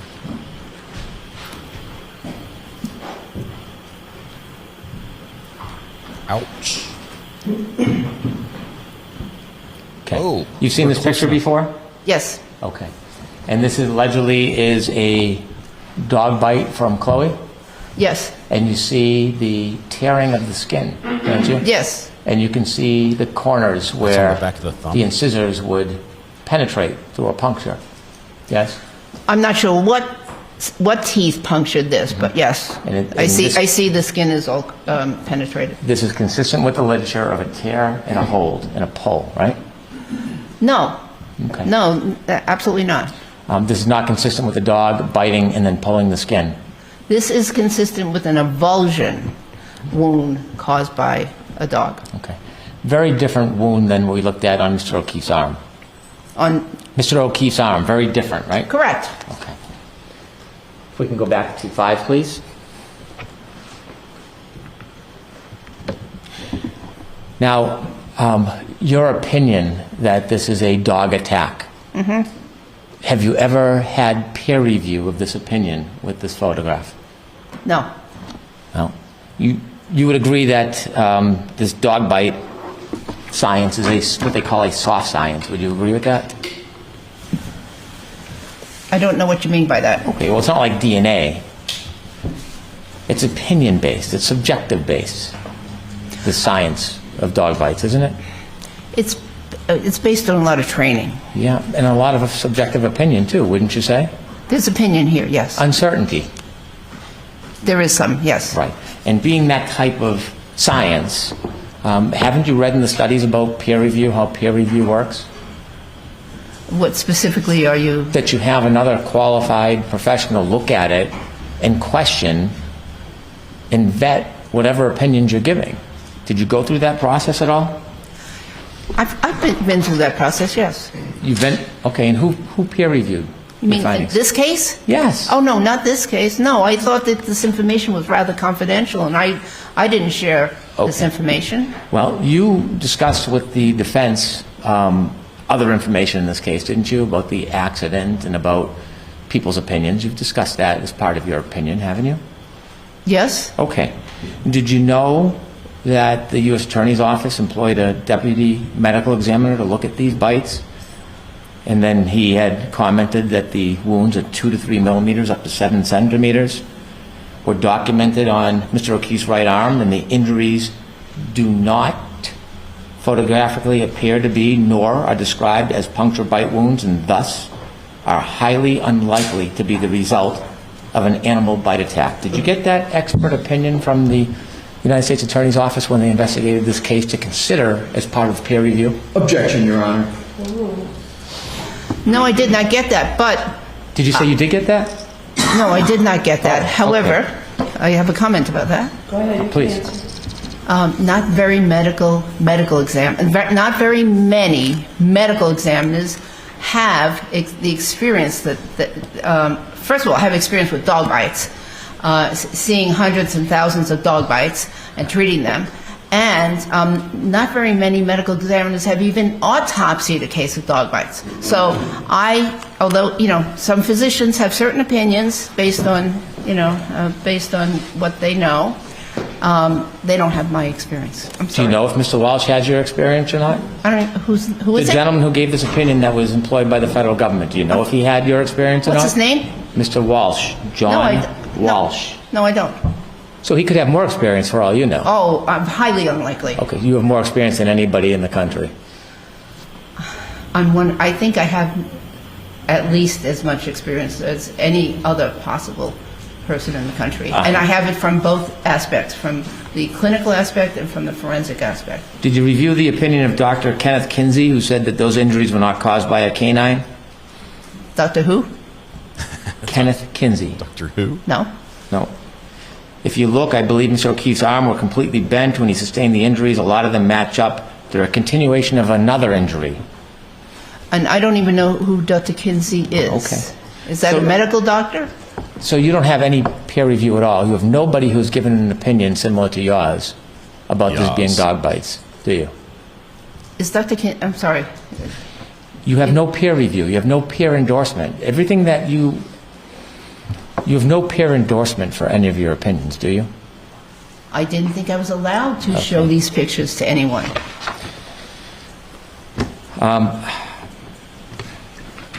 When you're giving opinions about the teeth and suggesting that there's might be bend, things you don't really know about, you would agree it would be best to look at the dog, Chloe itself, right? Not necessary. Are they going to bring the dog in? If you looked at Chloe and examined Chloe, bring her down from Ohio, you or would know she is? whether or not there are any irregularities in Chloe's teeth, wouldn't you? Yes, I might. You would see it, wouldn't you? Well, if I got close enough, and right. I don't know if I want to get close enough to Chloe. Well, why wouldn't you want to? You're a medical doctor. You want to have an opinion to a degree of medical certainty. Why wouldn't you want to see the best evidence of the distance between the teeth and Chloe? Why wouldn't you? I'd have to make sure that I wasn't putting myself in danger. Okay. And if you saw Chloe, you could see if there was any missing teeth, couldn't you? Yes. You could actually measure the canines in Chloe and then you could compare them to what you're calling dog wounds on Mr. O'Keefe's arm. You could do that, couldn't you? I would have to get a veterinarian to sedate the patient, the dog, because that going near that dog would be very dangerous. They'd have to sedate the dog to measure the intercanine distance. What if you did get a veterinarian to sedate the dog, and then you could safely go and look at Chloe, and you could actually take a mold of Chloe's mouth, right? Yes? You've read that in the literature. The best way to I'm sorry. There's only one person who knows.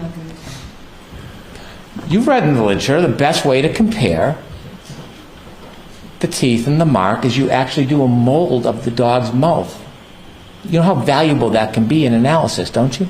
It can be, but the question, I believe the question here is not which dog created these wounds, but did a dog create these wounds? That's not my question. My question is, if you took a mold of Chloe's mouth, you would see the distance between the canines.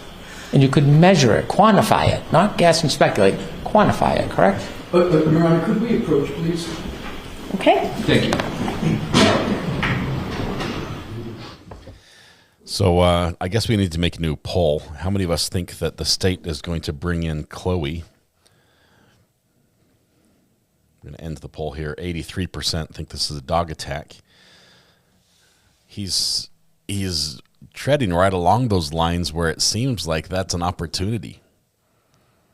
And I can say that from a defense standpoint, no, don't do it. Don't do it. It's easier to have room for doubt than to try to fit facts together and match up ends. This is not something that I think defense would say, yes, let's do this.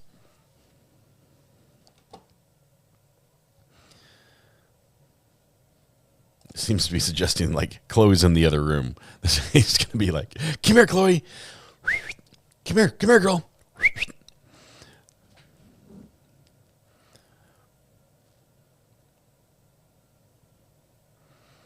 Apparently, Chloe is in Vermont. That's what they've said. That they know where she is and that she's in Vermont. They've teased bringing Chloe. This is the closest I think they've come to it, to actually saying, oh, we could get her if needed. I just suggest that if we have to compare bites, instead of doing a mold, maybe Mr. Brennan could just sacrifice his arm and just hold it out there and just get a couple good chews, and then he'd know for sure. Then I'd believe anything he testified to or questioned about.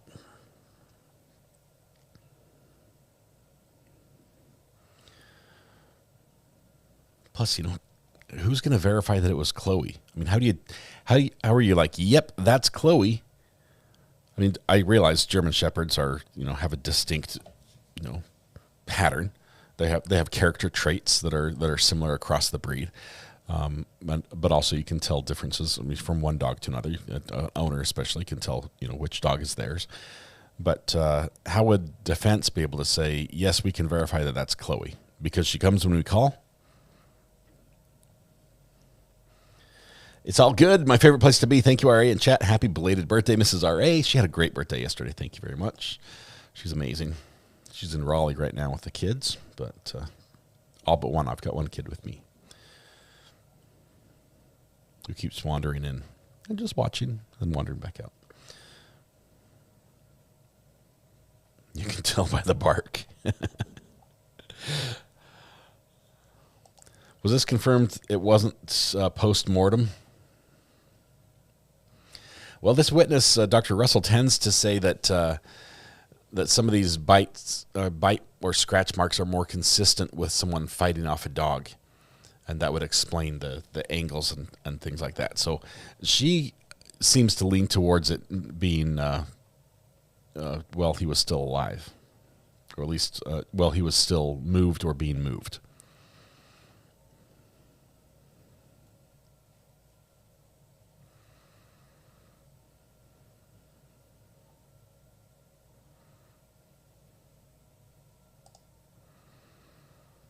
Kaylee, I hear you. A lot of in the legal profession, a lot of very, very smart people are debunking the whole bite mark science.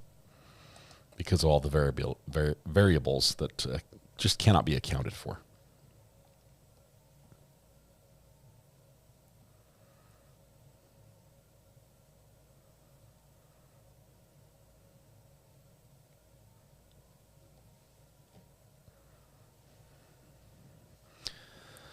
Long sidebar here. We might be approaching lunchtime. It's about time for another break.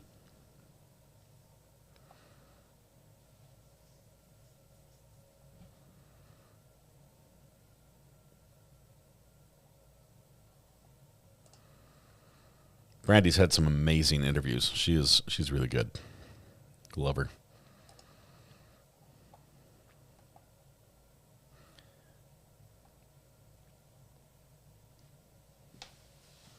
And she's also, I think she's covering this as well. So if you don't like my particular style, I do highly recommend Brandy as well.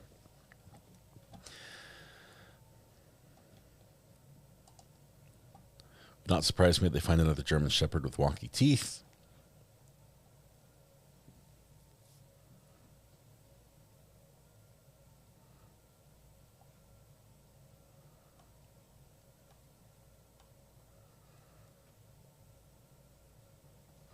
It is sort of ironic sitting here listening to the prosecution try to discredit Dr. Russell when we just think back to some of the experts, on physics and other things that the state put forward.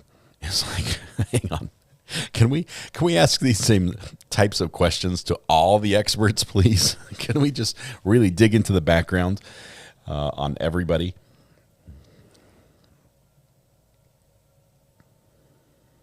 Man.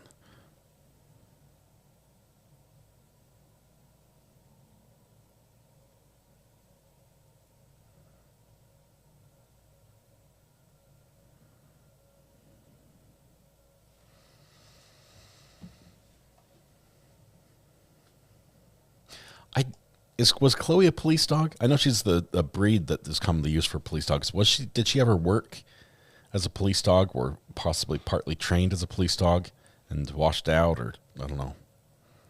Was she fired as a police dog because she bit too many people when she wasn't supposed to? Trooper Paul, I would, if I was Trooper Paul and I heard that I was going to get the level of scrutiny that Dr. Russell is getting right now, I think I would ask for a mental competency review and do my best to fail it. That's what I would do. Oh, man.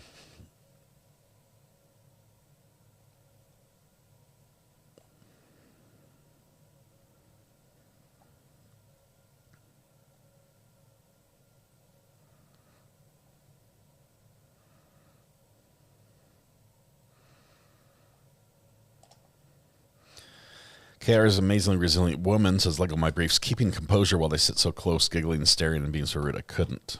Actually innocent. I don't think I've been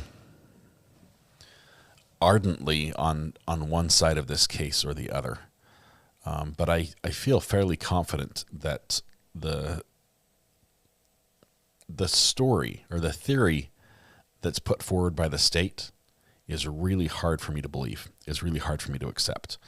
The pirouettes, the spinning, the throwing, the landing on the phone, the glass, the straw, the story they tell to say this is how it happened.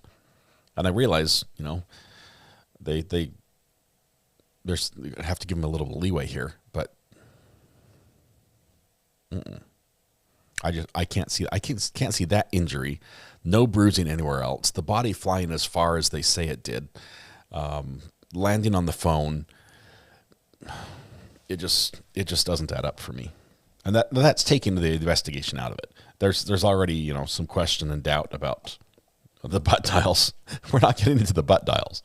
The back and forth, the butt dials and butt return phone calls.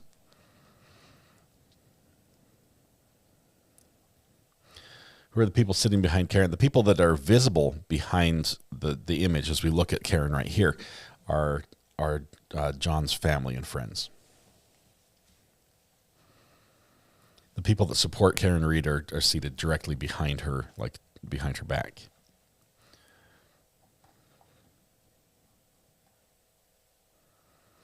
Want an AI recreation of the state case for a visual?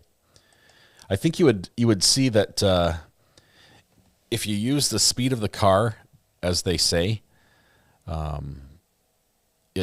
it just doesn't match up with the injuries as far as the lack of bruising that would even show up post-mortem. I think there would still be bruising because he didn't die from the impact, right? If he also died from hypothermia, that doesn't set in immediately. It takes a while to get that cold, and then that time bruising, blood would still be pumping, and bruising under the skin would still occur. But the lack of bruising and the distance the body is thrown, for them to say this is how the injury occurred and how it worked, it doesn't add up for me.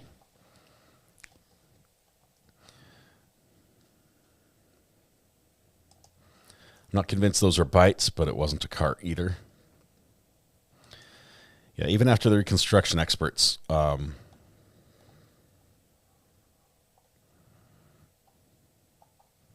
it just doesn't make sense for me.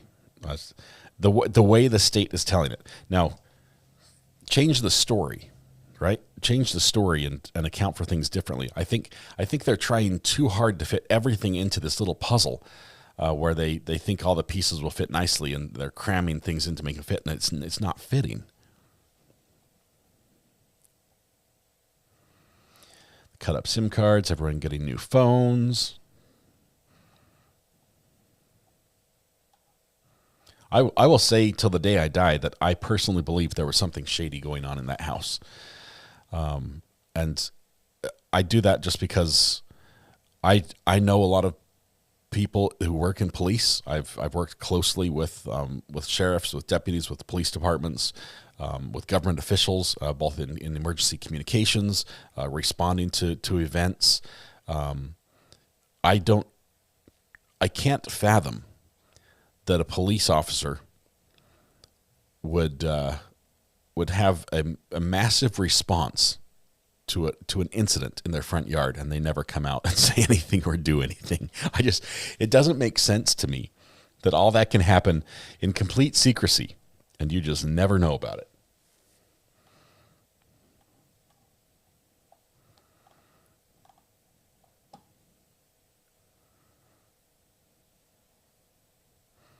That doesn't mean I'm not on the same page. I don't have evidence that he was beaten, that John was beaten or actually attacked in the house or anything else. I don't know. I think it's a possibility, but I'm not saying that's the case. I just think that something already was going on. The actions they took in the post incident to get everyone on the same page and get the story straight, that was as sketchy as anything I've ever seen.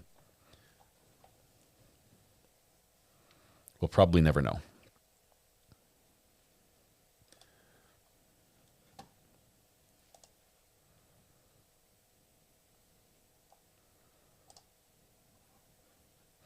I'm actually very hopeful that the additional chip pull-off efforts get better data, get additional data. I really, really want that to be the case, because I think if anything, that would tell us more about what happened. Sidebar's over. Let's see if we're going to lunch.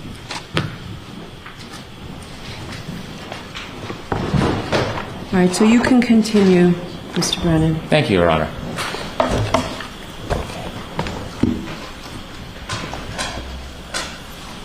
Dr. Russell, when you're examining these separate wounds and the distances and the depths between them and guessing whether or not it was a canine or incisor, wouldn't you agree it would be helpful if you had a safe opportunity to actually examine the dog Chloe? It could be.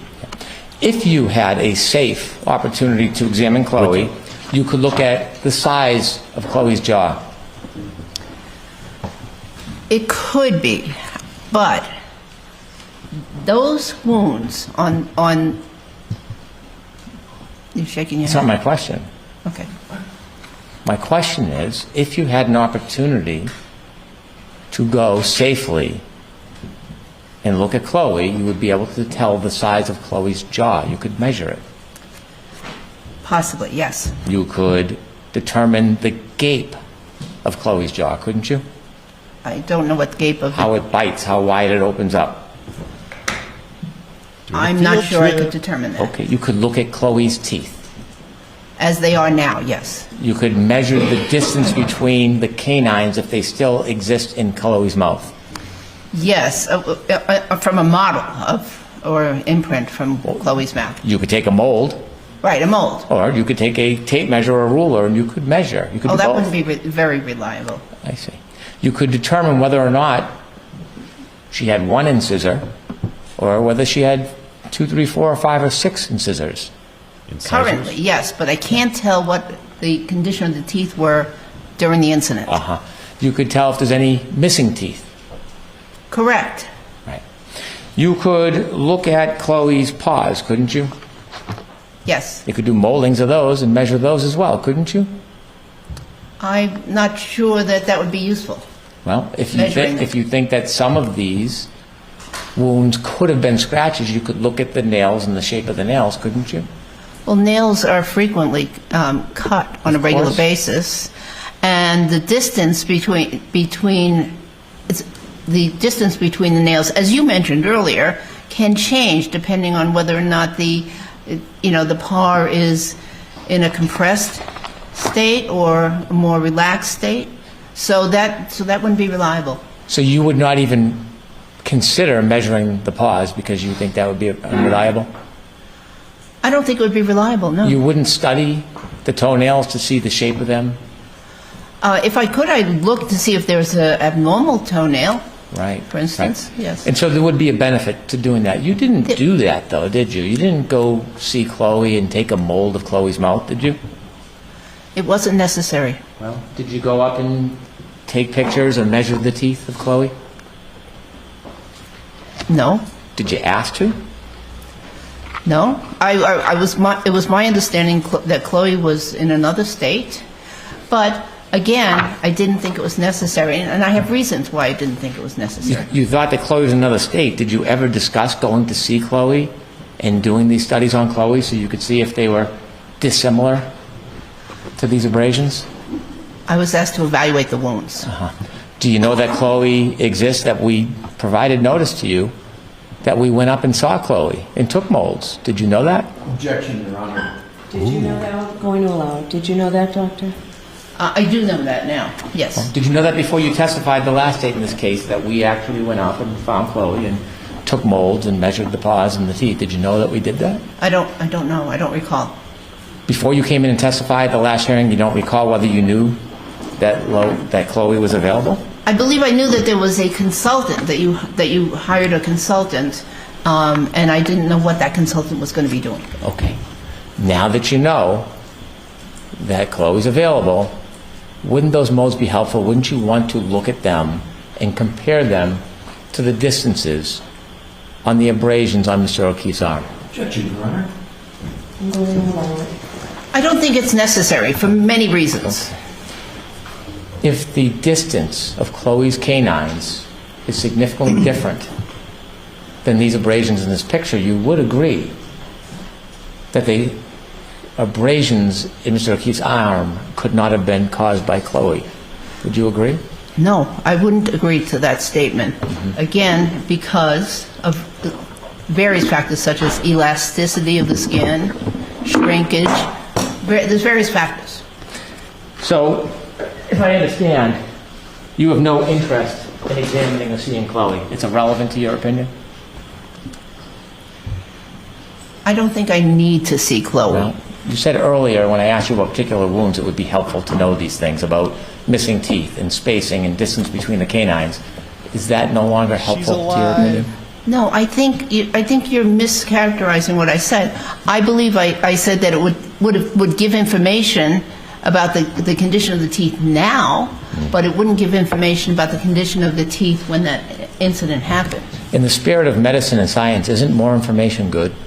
Generally. Generally. But you generally would not want to go see and examine Chloe?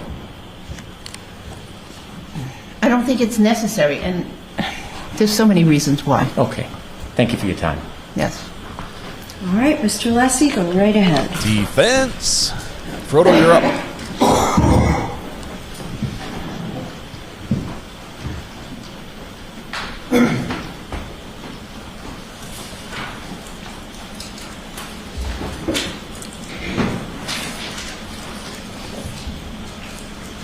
If I could have a moment to Sure. organize the exhibits. Thank you, Your Honor.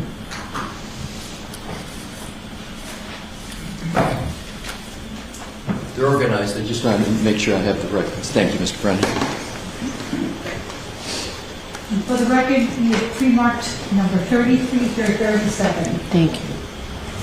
In Your Honor, and thank you, Mr. Sullivan, I have provided the court and offered to counsel, but counsel already had the copies, a notebook that has exhibit numbers. Thank you. You're welcome. Mr. Brennan has agreed that all the exhibits in the notebook can be in evidence. So that's number 2. And so if I'm remembering correctly, Your Honor's previous direction that if they're in evidence, just refer to them as such. So that's what I plan on doing. Yes. And what I also plan on doing, Your Honor, is taking the exhibits that are in the notebook. I've got non-binder ones individually for the witness that are pre-marked. Does that work also? Sure, you can just put them up on the stand with Dr. Russell. In my approach to do that? Sure. We have a lot more mics in the courtroom now. They seem to be sprouting up everywhere. We can hear everything.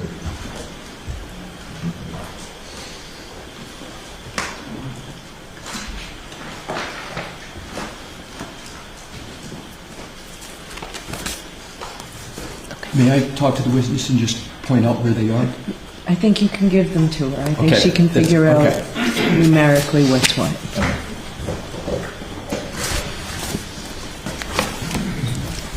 All right, Mr. Leslie, I'm not rushing you at all, but is it safe to say that you won't finish in 20 minutes? That is safe, Your Honor. Okay, so we will plan on breaking at 1. Mr. Clerk will have to cancel our afternoon list. How long do you think it might take? And I'm not holding you to this, just curious. I appreciate the question. If I can just have a quick moment, because I knew what my redirect was going to be until Mr. Brennan went, and I'd like to consider what he did. 3, 4, 5, 6, 7, 8, 10, 11, 12, 13, 14. My best estimate is approximately 2 hours. Okay, I'd like us to finish by 14. Yes, Your Honor, understood. Mr. Brennan, I know you have no idea how long recross might be, but we'll try and finish by 14. Understood, Your Honor. All right.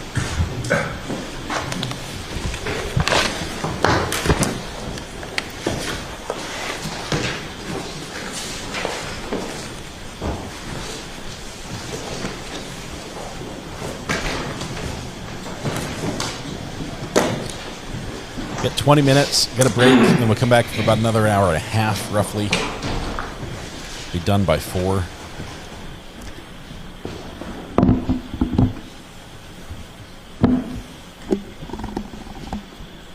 Daubert hearing for Chloe. May I now proceed, Your Honor? Please. Thank you. Dr. Russell, during cross-examination at this Daubert hearing on December 12th, you were asked whether you believed you were an expert in the areas of orthopedics, accident reconstruction, biomechanics, motor vehicle accidents, and defensive wounds. In your 29 plus years of experience as an emergency medicine physician and training emergency medicine physicians, are you aware of any emergency room or emergency department physician being board certified in orthopedics? No. Are you aware of any emergency medicine physician being required to be an expert in overall orthopedics? No. General orthopedics, no. But do emergency medicine physicians nonetheless routinely evaluate and treat people injured in motor vehicle accidents? Yes.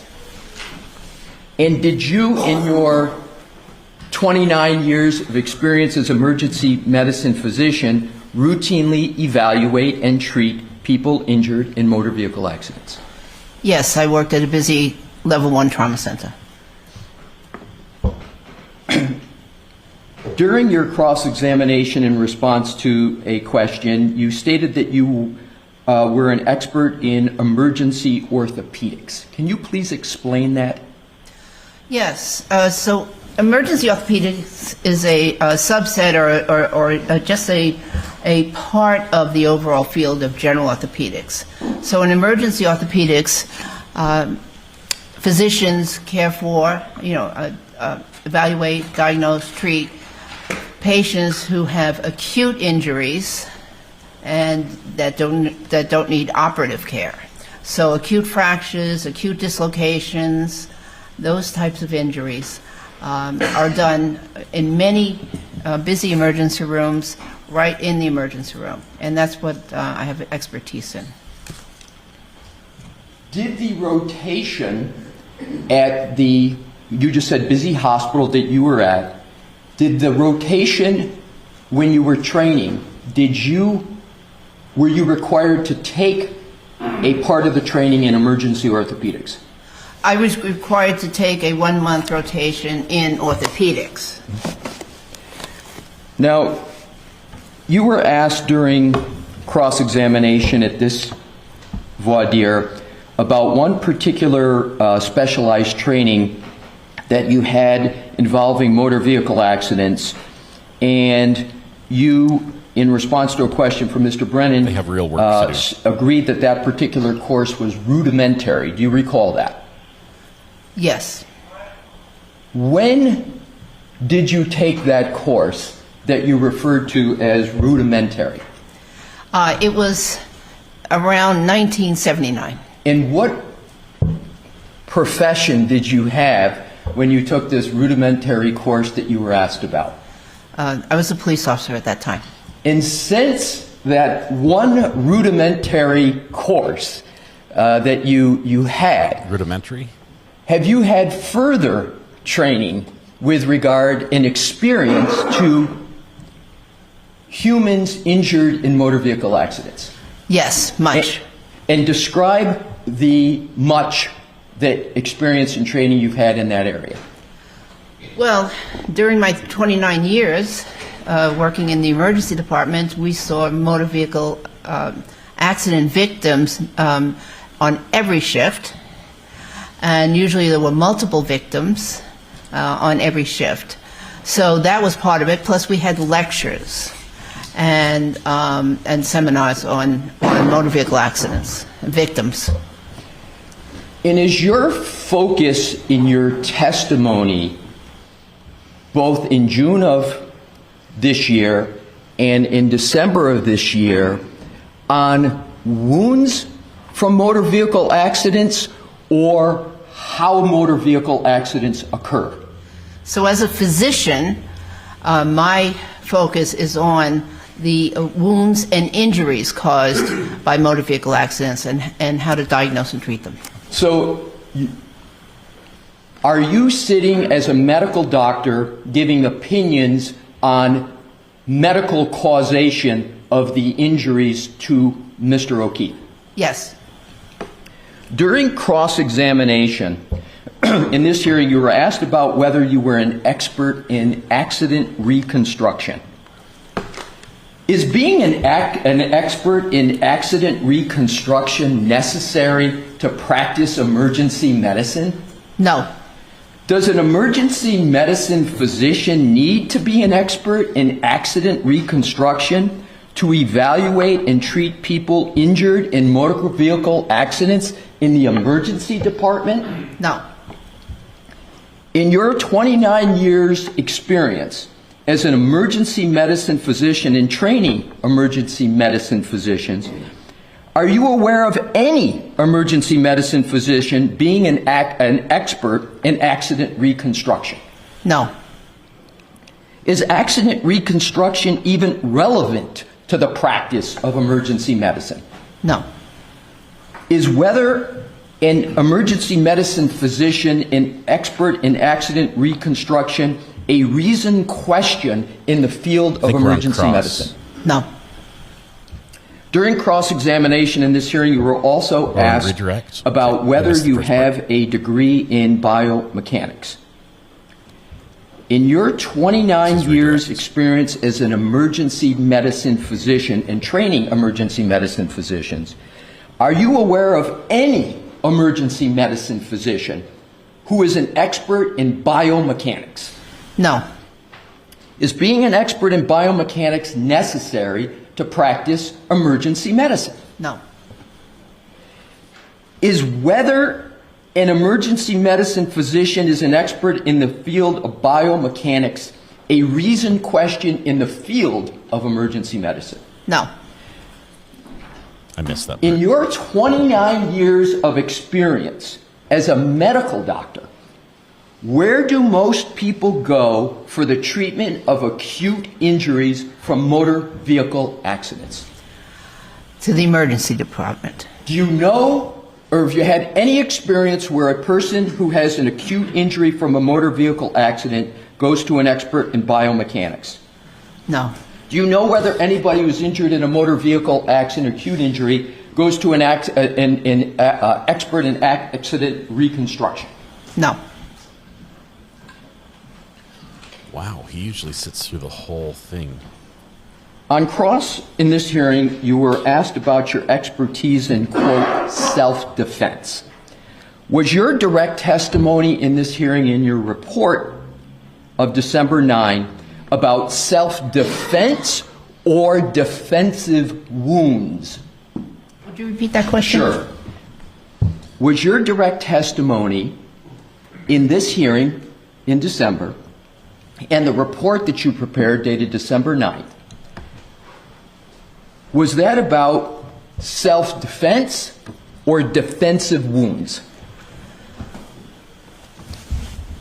My testimony was about defensive wounds, not self-defense. What's the difference between self-defense and defensive wounds? Well, I believe self-defense is something like martial arts and the study and techniques of defending oneself from an attack. That's what I believe self-defense is. You were also asked on cross in this hearing about whether not observing how a wound to the posterior side of a forearm occurred provided you with sufficient context to determine whether a wound was a defensive wound. What context did you have with regard to the wounds on the right arm of the decedent to reach your conclusion that those wounds were defensive wounds? Well, the context is the configuration, the location of the wounds. The location of the wounds and the presence of a dog. In the cross in this hearing, you've been asked whether you have observed how wounds are created. In your experience, do emergency physicians or forensic pathologists get to observe how wounds are created? No. Do emergency medicine physicians and forensic pathologists nonetheless often reach medical diagnostic conclusions without observing how the wounds are created? Yes, they do. And is that a common or uncommon practice for emergency medicine physicians? Oh, that's common. How common? Well, I think it's fairly common. You were also asked whether someone could, and this is on cross in this hearing, whether someone could incur wounds to the posterior side of the forearm if they fall to the ground backwards. Did the wounds to the right arm of the decedent in this case arise from him falling to the ground backwards? No. Why not? Because you can't twist because of the configuration and the pattern of the wounds. And do you come to that conclusion to a reasonable degree of medical certainty? Yes. Judge Beverly's You were just also rubbing it. She's asked got it on right cross his in this chair. hearing about when someone hits a moving or a floating object, whether the patterns are dynamic and changing all the time, and the hitting concept. Can you please explain the question that was posed to you about moving, floating objects and hitting objects and how you evaluated those issues with respect to the decedent in this case? I'm sorry, Jack, I don't understand the question. Doctor, did you understand the question? Not exactly. Okay, ask the question differently. On cross, you were asked about when someone hits a moving or floating object, whether the patterns are dynamic or change.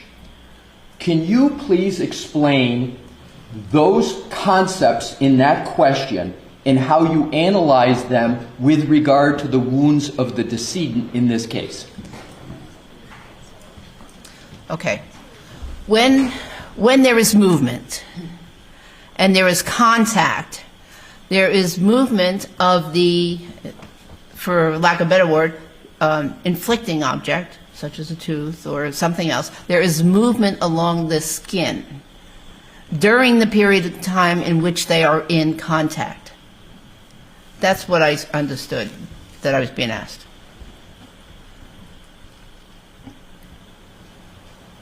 On cross-examination, you were asked several questions about pattern recognition and pattern recognition methodology. And you were asked about the development, that's what I want to start with, of your pattern recognition skills with regard to dog-inflicted wounds. How did you develop your pattern recognition skills with regard to dog-inflicted wounds on humans?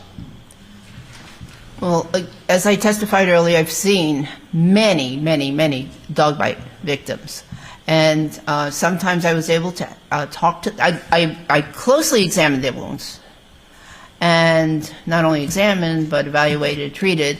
But in many cases, I was also able to talk to them and ask them about how the wounds were inflicted. And I did this over and over and over again, hundreds of times. I think I testified to about at least 500 times over the years. So as you do that, you learn. You know, you recognize, you get sharper. So that's how I did. And did you also edit any peer-reviewed publications that were relevant to pattern recognition and pattern recognition methodology? Yes, I did. Now, pattern recognition in general, first of all, pattern recognition in general is a really important feature of medicine. It's critical. It's so important. And we start learning pattern recognition from medical school, from the beginning of medical school, learning how to recognize patterns of cells in pap smears and biopsies, patterns of cells. That's what a lot of pathology is, pattern recognition. And so and even radiologists use pattern recognition when they look at x-rays of pneumonia, for instance. Different pneumonias have different patterns. So pattern recognition is something that I've been doing since the beginning of medical school, and actually a little bit before medical school. So that was 50 years ago, I think. 40 years ago. Is pattern recognition some novel or unscientific process, or is it rooted in evidence-based medical science? Oh, it's definitely evidence-based medical science. And in fact, there are textbooks on how to recognize certain patterns. So there, for instance, in pathology and, in medicine, there are textbooks on how to tell if somebody's got liver cancer or somebody's got, some other disease. This is pattern recognition for the most part. And x-rays too. It's in textbooks. There are huge textbooks and numerous textbooks written about this.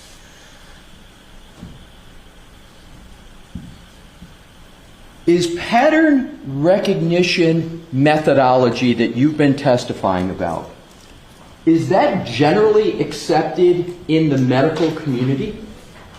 Pattern recognition as a methodology? Absolutely. All right, Mr. Alessi, we're going to take our break. We'll be back at 2 o'clock. Thank you, Your Honor. There it is. She's had enough. All rise to the court, please. It's time. It's 1 o'clock. We're going to take an hour break. We all get a break. You get a break. I get a break. Everyone gets a break. I think it's coming in. I really do. I'm not sure yet if the judge is going to not sure yet if the judge is going to limit her testimony in some areas. It strikes me because some of the questioning that she's been asked about, even by her own team, by the defense team, seems to be outside the area of knowledge that someone in her position would be able to testify as an expert about, is there any people in your field who have this experience? How would she know? I'm surprised there wasn't an objection there, but I understand why he was doing it, because they pushed really hard in that direction first, so it's all good.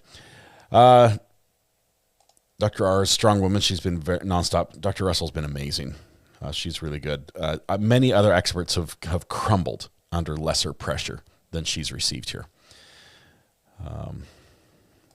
This would not continue if Bev was not the judge. I think she does want to keep hold of this one. Perfect timing. I have to give my dog a bath. Quick, while you're doing it, the other jewels, make a mold of the mouth and the paws, just in case, there's ever a dog bite incident and we need to call in an expert. That was news to me, by the way, that they actually found Chloe went up. I'm pretty sure, I'm guessing the McAlberts didn't run up there and be like, "Oh, Chloe girl." I'm guessing that it was more a professional visit, and there was no Chloe's like, "Oh, you're back." I was wondering where he went. Oh my goodness. All right.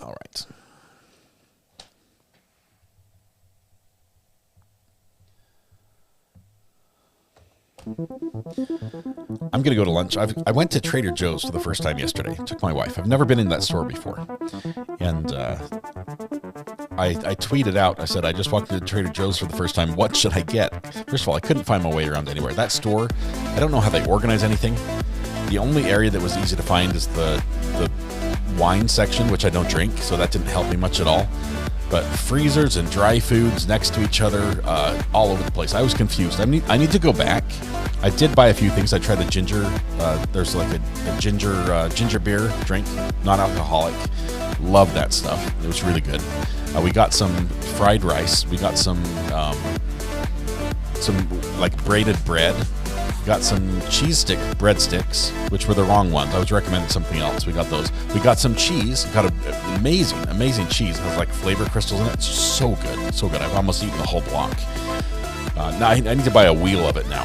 Of course, I'll need to take out a mortgage first so I can afford it. But Trader Joe's was interesting. It was interesting. I might have to go back again. The fresh flowers. They sell a lot of flowers. Anyway, we're going to go to lunch. I'm going to make some of that food, eat that. We'll be back for the second half of the Karen Reed hearing. We might get some time for some court hopping, depending how soon they finish this afternoon. But we'll see where that goes. Tonight, when you go home, please hug the people you love. Smile at someone, make their day just a little bit better, and please stay safe till we go live again in just under an hour. Also put up a thumbnail, which I should have done already. But we'll put up a thumbnail. We'll be back, and we'll see you. We'll see you on the other side. What is that? Oh, okay, it's a reflection. It's all good. We're good. See you guys later.